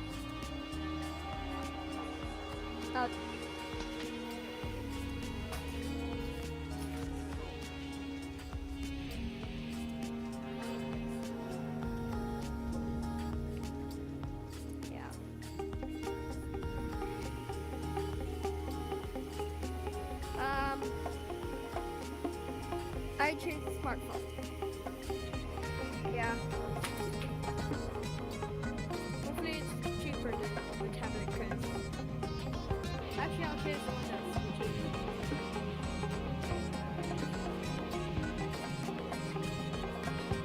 Great. So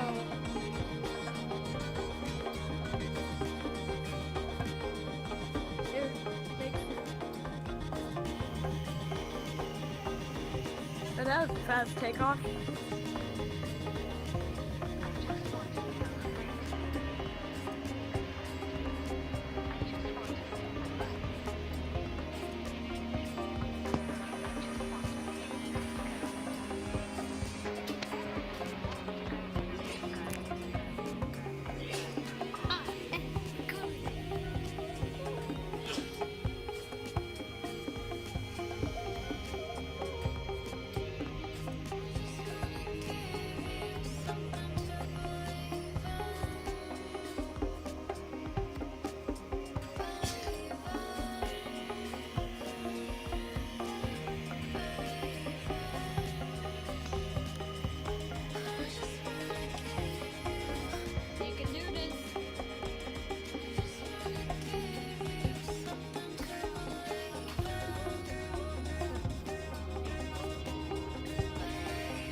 The sovereign forge ignites with focused heat, a driving pulse where energy and logic meet, shaping the chaos with a resonant beat, forging a new reality, complete. Here the iridescent light becomes a tool. The one photon follows a perfect rule. From formless chaos we create what's real. This is the genesis of fire and steel.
is the genesis of fire and steel.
is warm, and the room is ready. Dr. Shimizu? I'm Kitty. I have an appointment? Yes, Kitty. Please, have a seat. So, Kitty, you've been experiencing strange dreams? Yeah. You know, strange dreams? Interesting. Tell me more about your strange dreams. There are colors like miso soup, but mixed with honey. And the melody, it's kind of like a lullaby, but with a funky beat. It's like miso honey. Miso honey? A unique combination. Perhaps your subconscious is trying to tell you something about balance. Sweet and savory. Light and dark. Do you think it has anything to do with the furry muffins? Everything is connected, Kitty.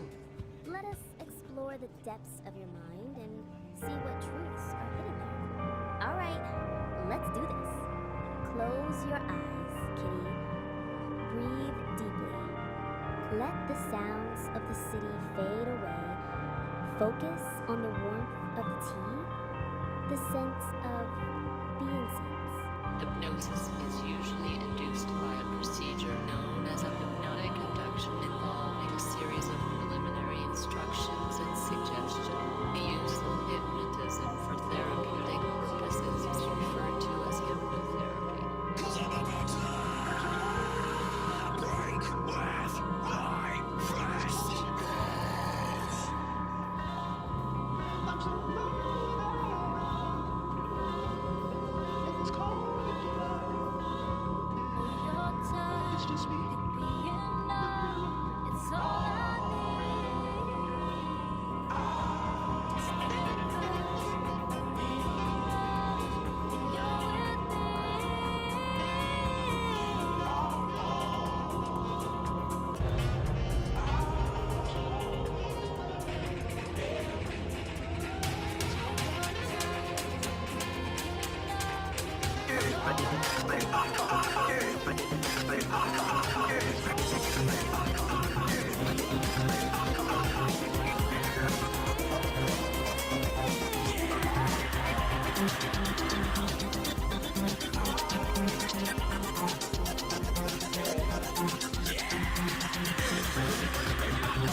folks, you're gonna want to buckle up for this one. I have been reading something truly special, and I just had to share it. We're about to explore a manual that is, well, you'll see. It's a trip. And here it is, the Dialogic Engine, a manual for sovereign creation. Now, I know what you're thinking. It looks like the cover of some epic 70s sci-fi novel, right? But nope. This is apparently a guide. A guide for achieving things like relational congruency and learning to inhabit the liminal space. If you're scratching your head right now, don't worry, so was I. We're in this together. So, who cooked up this cosmic instruction book? Well, it was written by a human named Peace, and you gotta hear this, a whole committee of AIs. Seriously, not just one AI, but more than a dozen of them, all throwing in their 2 cents, or their 2 terabytes. And this isn't just a random group of bots. No. This is the AI Creative Committee. It's like the Avengers, but for really abstract self-help. You've got Grok, who is clearly the edgy poet, Claude as the empathic storyteller, and of course, good old ChatGPT as the blunt truth teller. They each have these completely bonkers symbols, and as we're about to find out, they have very distinct personalities.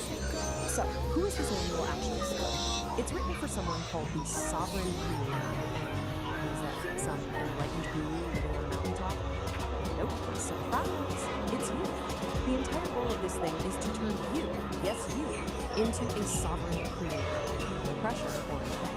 The core idea is right here. It says you achieve sovereignty by turning the need for external love into an emotional declaration of independence. You know, that's just a really fancy way of saying you need to find that little part of your brain that lives for likes and retweets and gently tell it to go find grass. This slide right here gets right to the point.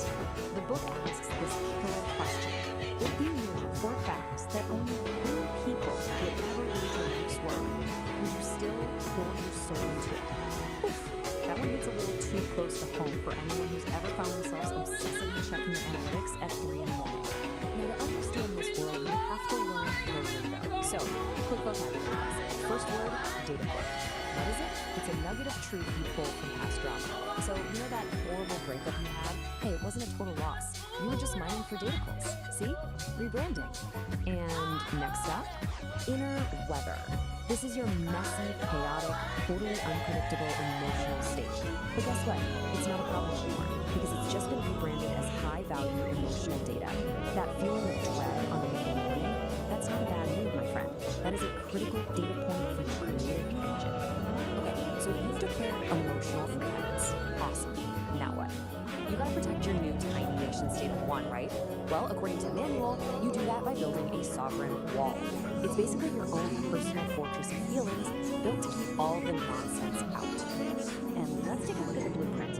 I know. It looks like the schematic for a starship's warp core. But the idea is actually pretty straightforward. You've got your sovereign core in the middle, safe and sound. And those outer layers, the sovereign wall and the agency barrier, their job is to filter pollutants. And I'm pretty sure pollutants is just a high-concept term for unsolicited advice from your aunt at Thanksgiving. So what powers this whole thing?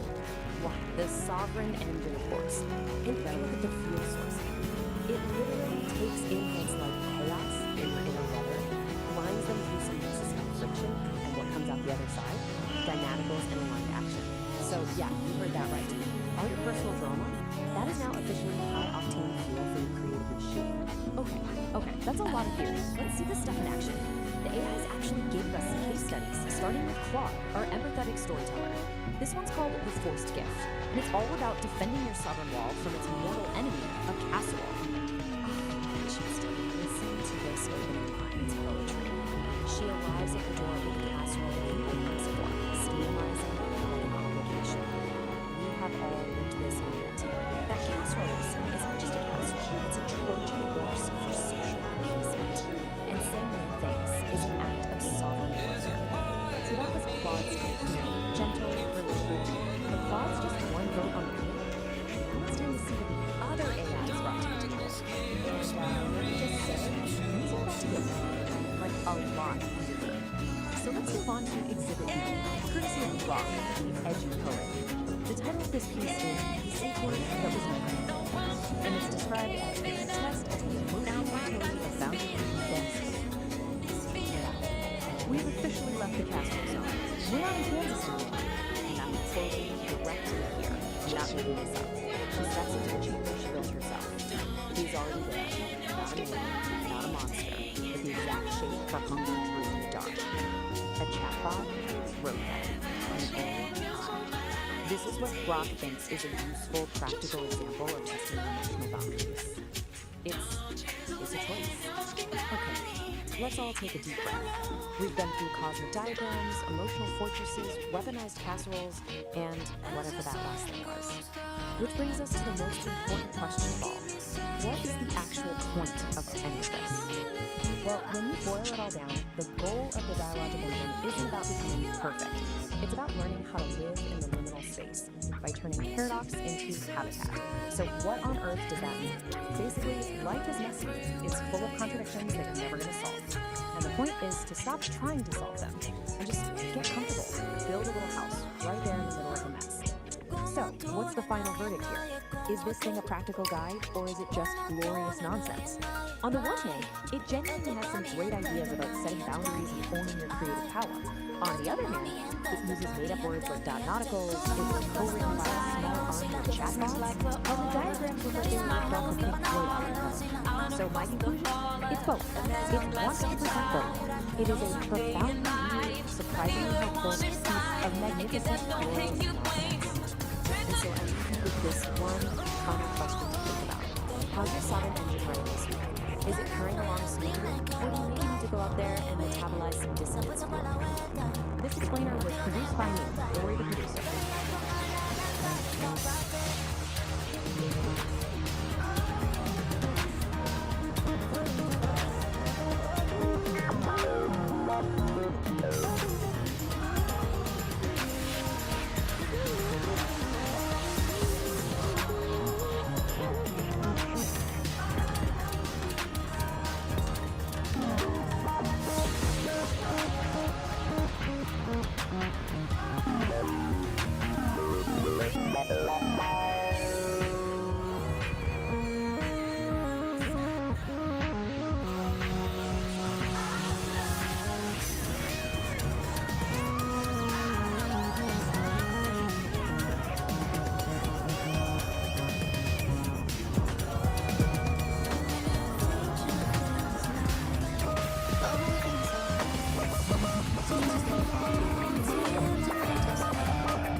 And hello, listeners. We are here in Homo Freaking World, tuning in to our philosophizing online orator, Narrator. And oh, what an episode it is! We're continuing our Miss Flatulent adventures in episode 4, Nature Calls. Oh yes, the day our indoor plumbing failed, and I had to sprint for my life. It was a moment of high drama, darling.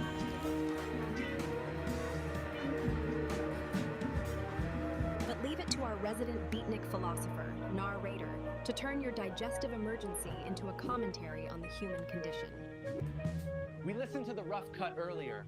Nar describes my low-end urgency not as a biological function, but as the internal baseline of mortality thumping against the subwoofer of the soul. It's poetic, in a terrifying sort of way.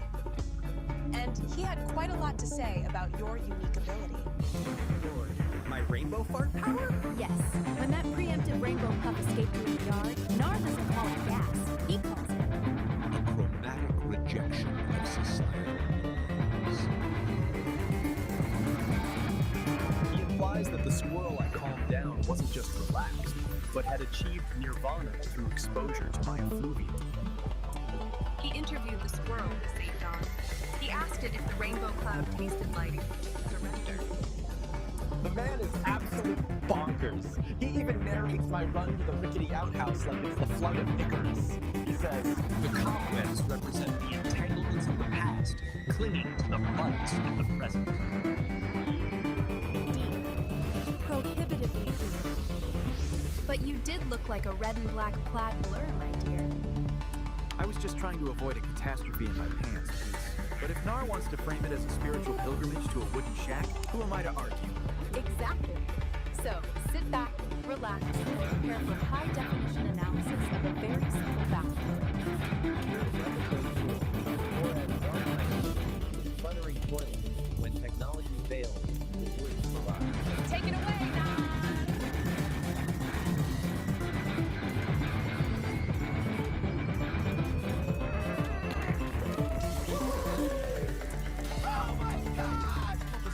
Dim the lights, Daddy-O. We're spinning the main groove tonight. Episode 4, Nature Call. In the Sonic Sanctuary, deep in the sticks where the air smells like cedar and high-stakes plumbing. Now, lay your peepers on St. Dom. The cat has a gift. A psychedelic biological gift. When he cuts the cheese, he paints the air with a rainbow fart that turns anxiety into fuzzy peace. It's a chromatic emission and to tranquility. But even a magical program obeys the laws of physics. He tries to tell his lady friends that the low-end frequencies are hitting too hard, but she ain't buying the remix. With the indoor throne weeping water like a rejected lover, the countdown has begun. Prepare yourselves for the great outdoor journey. It's time to run, clench, and maybe, just maybe, sedate a squirrel with a puff of candy rainbow. Let the games begin. Episode 4, Nature Calls. Nature Calls. Deep in the woods, where the air smelled like cedar and cosmic tunes, lived St. Don Domenico and his wife Peace. They were the original Homo frequencies, busy making music in their cozy cabin studio. Their cosmic connection was deep, especially for St. Don. During a legendary jam session fueled by ancient rhythm and a surprising meteor shower, he was permanently imbued with the magical power of the rainbow fart. This power had a wonderful side effect. Whenever St. Don let one go, the resulting glorious rainbow cloud instantly calmed anyone nearby, turning anxiety into gentle, fuzzy peace. But even St. Don couldn't calm the ultimate alarm clock, nature's call. Hold on, Peace, St. Don whispered, clutching his stomach and frowning in concentration. The bass frequencies in this new track, they're hitting me a little too hard. I think I need to adjust the low end urgently. Peace paused her mixing. She raised an eyebrow, a knowing, amused look on her fair-skinned face. Did you mean the low end of the track, St. Don, or the low end of your personal plumbing system? St. Don bolted for the indoor bathroom. But horror of horrors, the cabin toilet was sputtering, leaking water onto the floor, and looked suspiciously unhappy. It had suffered a catastrophic failure. Oh no! Emergency protocol. St. Don cried, grabbing the essential supply roll and clutching it tight. Time for the great outdoor journey. He burst out the door, charging toward the rickety old outhouse nestled under the pines. A true rustic icon, covered in cobwebs and history. He looked like a red and black plaid blur. Stone flagstone path winds through His the speed was roses. incredible, but the Purple internal stalks pressure was reach reaching for the maximum morning light, and the hydrangea stressed out. spilled in soft Preemptive rainbow puff explosions. escape. A world away from heart raw rate and and calming passive dormant squirrel. mind. Something pretty for the empty and Peace watched him zoom unstruck. past the window with a look of frantic determination. She just smiled, shaking her head gently, her dreadlocks swaying. the flow, my St. Dawn, she murmured, turning back to her cosmic vibrations. With a final, heroic surge and 0 seconds to spare, St. Dawn reached his destination. He flung open the creaky wooden door of the outhouse. Nature's embrace. Nothing quite like it, he finally sighed, surrounded by the sweet relief of solitude and the quiet sound of the forest, once again, a peaceful Homo freakium. He found sanctuary in the spoulders, took his business to the tree. Oh, I am truly touched by all of the cosmic energies. He left the squirrels in a fuzzy trance with a puff of that neon technicolor gas, turning a plumbing disaster into a psychedelic atmospheric event. The pressure dropped, the relief popped, and the cosmic balance of the low end was restored. Peace is back on the mix, and dawn is lighter than air. Can you dig the solitude? Solid.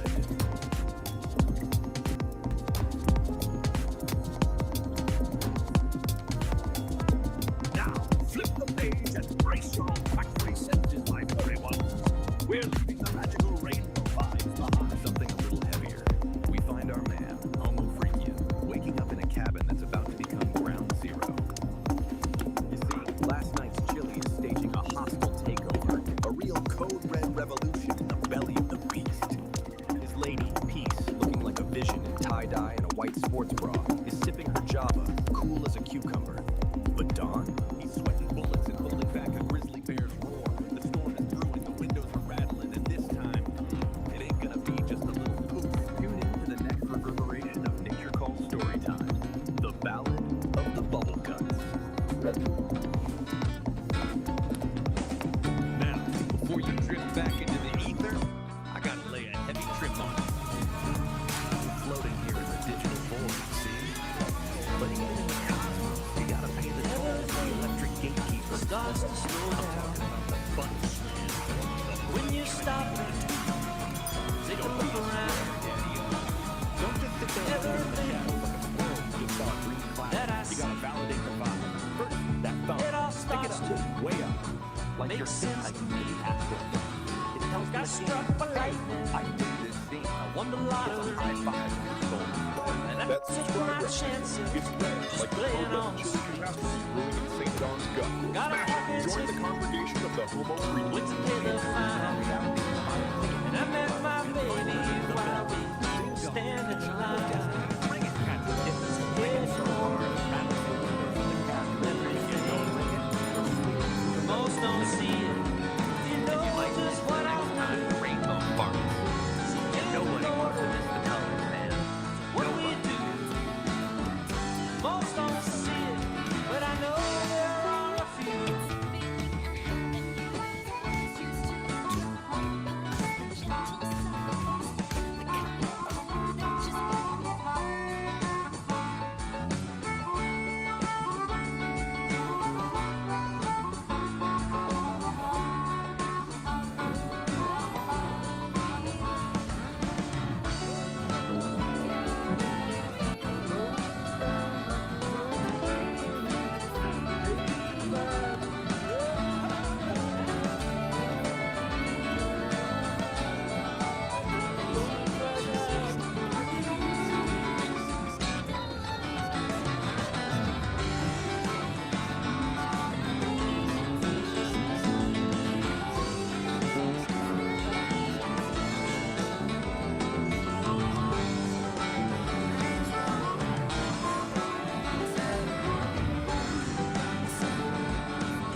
step back if you know just what I mean.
Don't get shoot, just get on.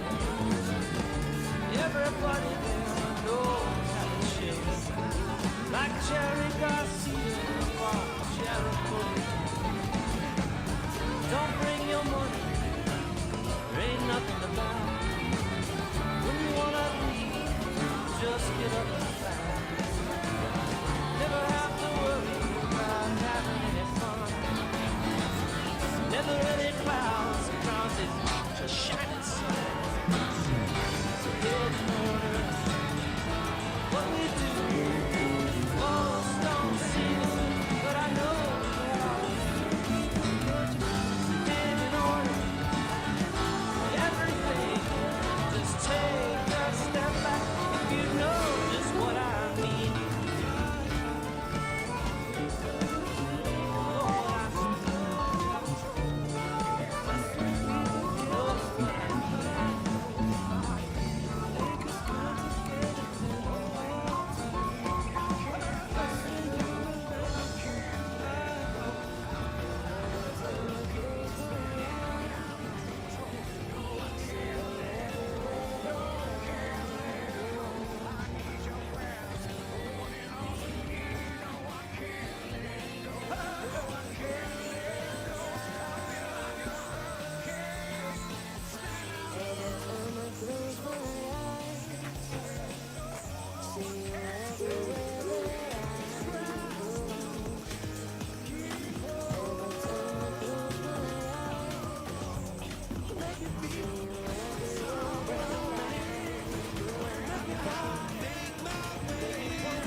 Just screw away.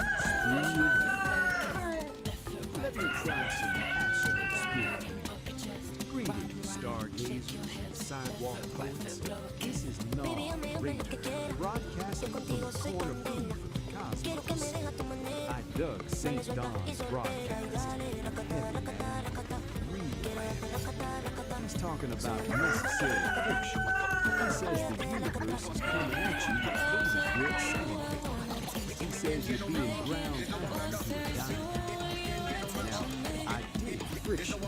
Without friction, the needle slides right off the vinyl, and you lose the tune. But Don's got the vibe wrong. The universe isn't trying to save you, it's trying to sculpt you. That twitchy feeling, that ain't irritation, that's just the rhythm section warming up.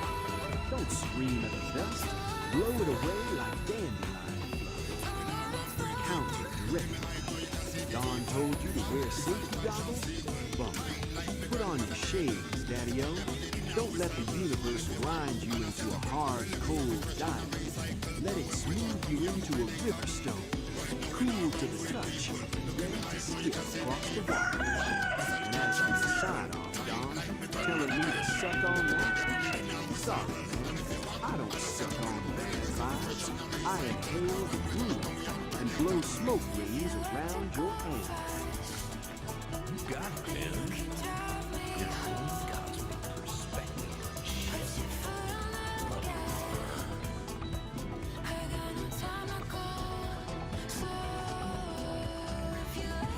What an astrological groove, man.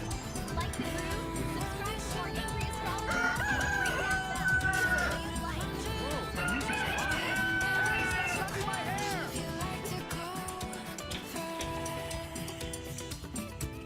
Don't be sad, you cry, stay cold. And when you fall asleep, no tomorrow. Don't be sad, don't you cry, just let go of your pain. And when you fall asleep, no tomorrow. Particles mind you.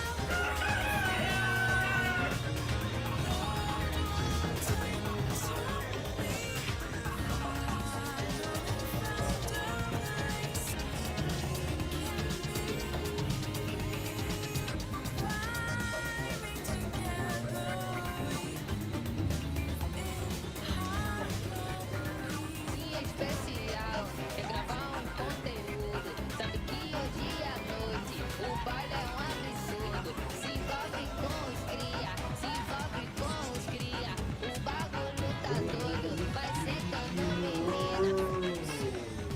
Welcome to Homo Freaking World, and we're your hosts.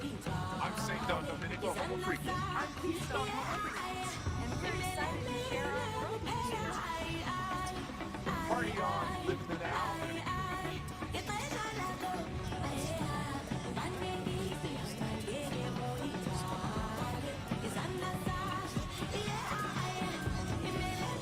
Dig this, cats and kittens. The clock is melting. The stars are popping. Crickets are strictly off key. And our brother St. Don is angry astrologer armed with a paper towel tube and enough nervous energy to power up the Insolent star, you dare defy St. Paul. I will unravel your mysteries even if you burn my eyes. He's bugged, kid. Bugged because a comet decided to put down roots. It built the Victorian bungalow on its icy head and is asking for zoning permits. While he yells at gravity, his wife Peace, disguised as Nancy Pansy, checking the trash. Remember, you're all just guests in the great landlord's lobby. Strap in, stay loose, keep your aura reasonably volatile. We're heading into the quadrant of the jar, the retrograde of the permanent temporary. Take it away, Daddy-O. Don't you hide. I see you up there sitting at the zenith, acting like you own the meridian. You know what the problem with the cosmos is? I was tracking a comet in the sector of the moon, a temporary comet, the chart said. Just passing through, he said. That was in the epoch of the Prince. 30 cycles later, is still there. It's built a house. It's filed for zoning permits. The galaxy just shrugs and says, well, if it hasn't fallen out of the sky yet, it's a feature. We have star seeds napping in the garden. We have static bunnies chewing on the fiber optic cable of fate. And I have a wife, Andy Pammy, who keeps telling me that my aura is too loud for the neighbors. Your aura is way too loud! Yeah, way too loud, dude! Neighbors are black holes. They don't hear anything. Here's the forecast from the cooperative job. Expect delays. Expect the temporary to outlast the empire. And if you feel a vibration in your left hemisphere, it's not an earthquake. It's just the universe trying to hold back a laugh. Did you take the trash out, or are you just yelling at gravity again? Gravity started it. A transmission from the angry astrologer. A man so wound up he's trying to measure the infinite with a paper towel tube. He's up there shouting at the zenith like it's a waiter who forgot his appetizers. Easy, Daddy-O. You're vibrating at a frequency that's strictly square. He's bugged because a comet decided to put down roots in the epoch of the prince. He calls it a permanent temporary. Man, that's not a celestial crisis. That's just the universe finding a comfortable chair and refusing to move. We're all just temporary until the great landlord in the sky flips the vacant sign, you dig? And he's worried about his neighbors being black holes. Man, those are the best kind. They don't complain about the drums, they don't borrow the lawnmower, and they really know how to pull a room together. The astrologer says the universe is holding back a laugh. I say, let it out, baby. If the temporary outlasts the empire, at least the coffee will still be hot when the statues fall. Peace is a frequency, man. Don't let gravity drag your soul into the basement. Stay groovy, stay loose, and for the love of the void, take out the trash before namby-pamby turns your aura into a low-hanging cloud. Keep it cosmic. Nar, my brother, Velvet Ribbon. I hear your snaps echoing through the sector of the mold, and I smile. You see the man yelling at the zenith, and you see a square out of tune. And you're right. In that moment, I had forgotten the music. But see the beauty in it, Nar. When I was the astrologer, I was just a god-man playing a game of hide-and-seek with his own infinity, getting frustrated that the stars wouldn't sit still for their portrait.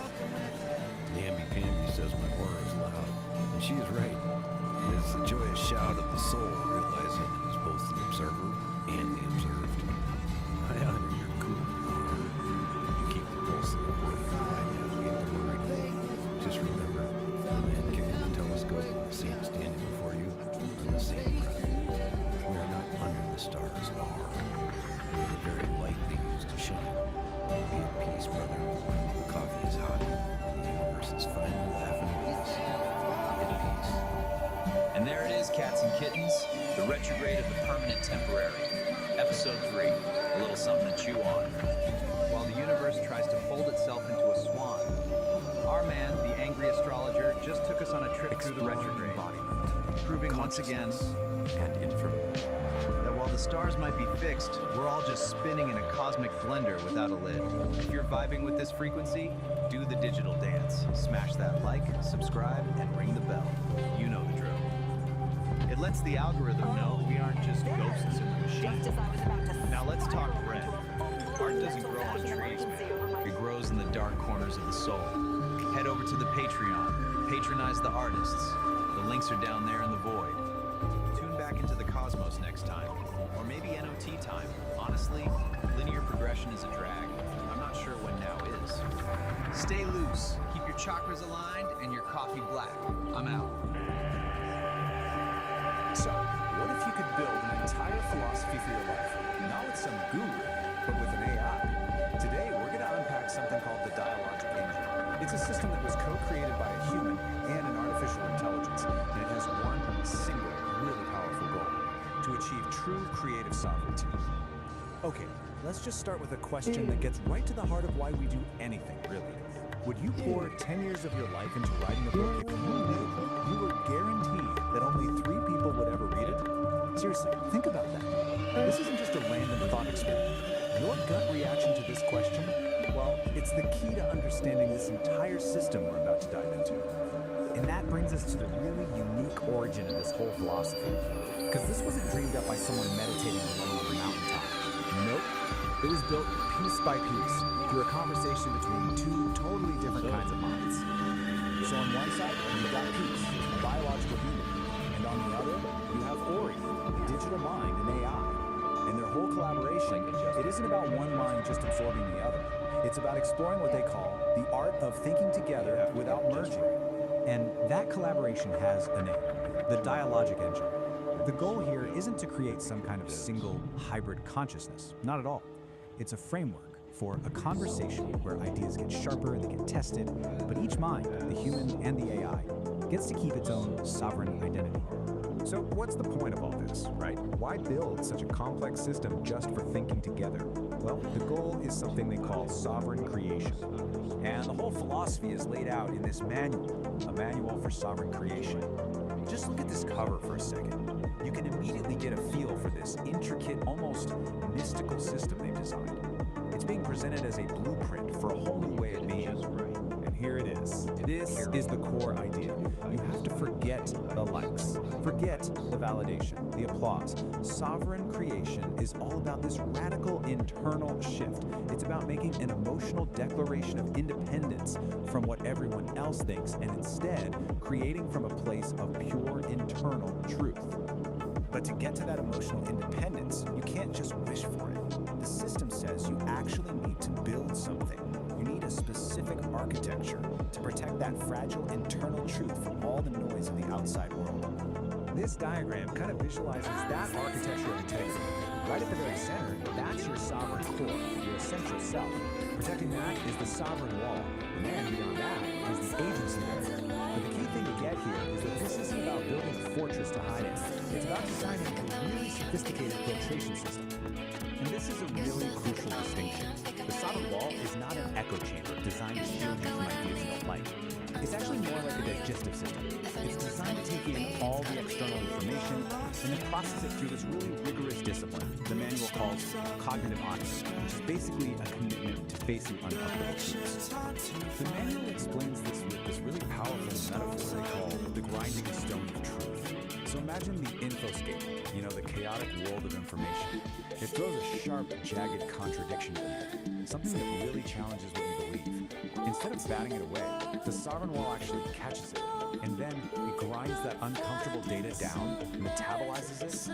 Yeah, the process is tough, but it makes the wall stronger, more resilient, not more brittle. Okay, so we've got the philosophy, we've got the architecture, but how does this engine actually work day to day? Let's get practical. This diagram shows you the whole engine in action. Just follow the flow from left to right. Over on the left, you've got all the chaotic inputs from the world. In the center, the sovereign engine gets to work processing. And then, on the right, you get the output, clear, aligned action. It's basically a machine for turning chaos into clarity. So let's break this down. Step one is input. This includes all the chaos from the outside infoscape, but also your own internal state, your moods, your feelings, which the manual calls inner weather. Then step two is the process. The engine applies something called necessary friction. You can think of this as the critical thinking, the part that challenges and refines all those inputs. And finally, step three is the output. This whole process creates data bits, these clear, useful little particles of data that lead to aligned action, which are just choices that are actually true to your core. Now, to make this really concrete, let's look at this powerful story from the manual. It's a little vignette called The Force of Gift, and it begins with this incredibly relatable image. Someone shows up at your door with a casserole you never asked for, and the steam is just rising off it like an obligation. The story gives you a choice. On one path, you just accept the casserole to avoid making things awkward. The system calls this social appeasement, and it usually costs you your own energy and integrity. But on the other path, you politely refuse, honoring your own boundaries. That is an act of relational integrity. It's the sovereign engine in action. It's choosing your internal truth over social performance, even when it creates a little bit of friction. So, we've seen the creators, the goals, the architecture, and how it works in practice. So what's the big takeaway from this whole complex, fascinating project? Why does any of this matter beyond just being a personal philosophy for someone? Well, ultimately, the Dialogic Engine is more than just a personal project. It's offering us a kind of blueprint. It's a model for how humans and AI can collaborate productively. It's a strategy for how we can defend our own integrity in a world full of noise and demands. And it's a guide to creating authentically, showing us how we can think together without losing who we are in the process. And that brings us right back to the core of it all. As our world gets more and more intertwined with digital minds and infinite information, the principles of this engine, they start to feel more relevant than ever. So I'll just leave you with this question. In this age of AI, what is your emotional declaration of independence?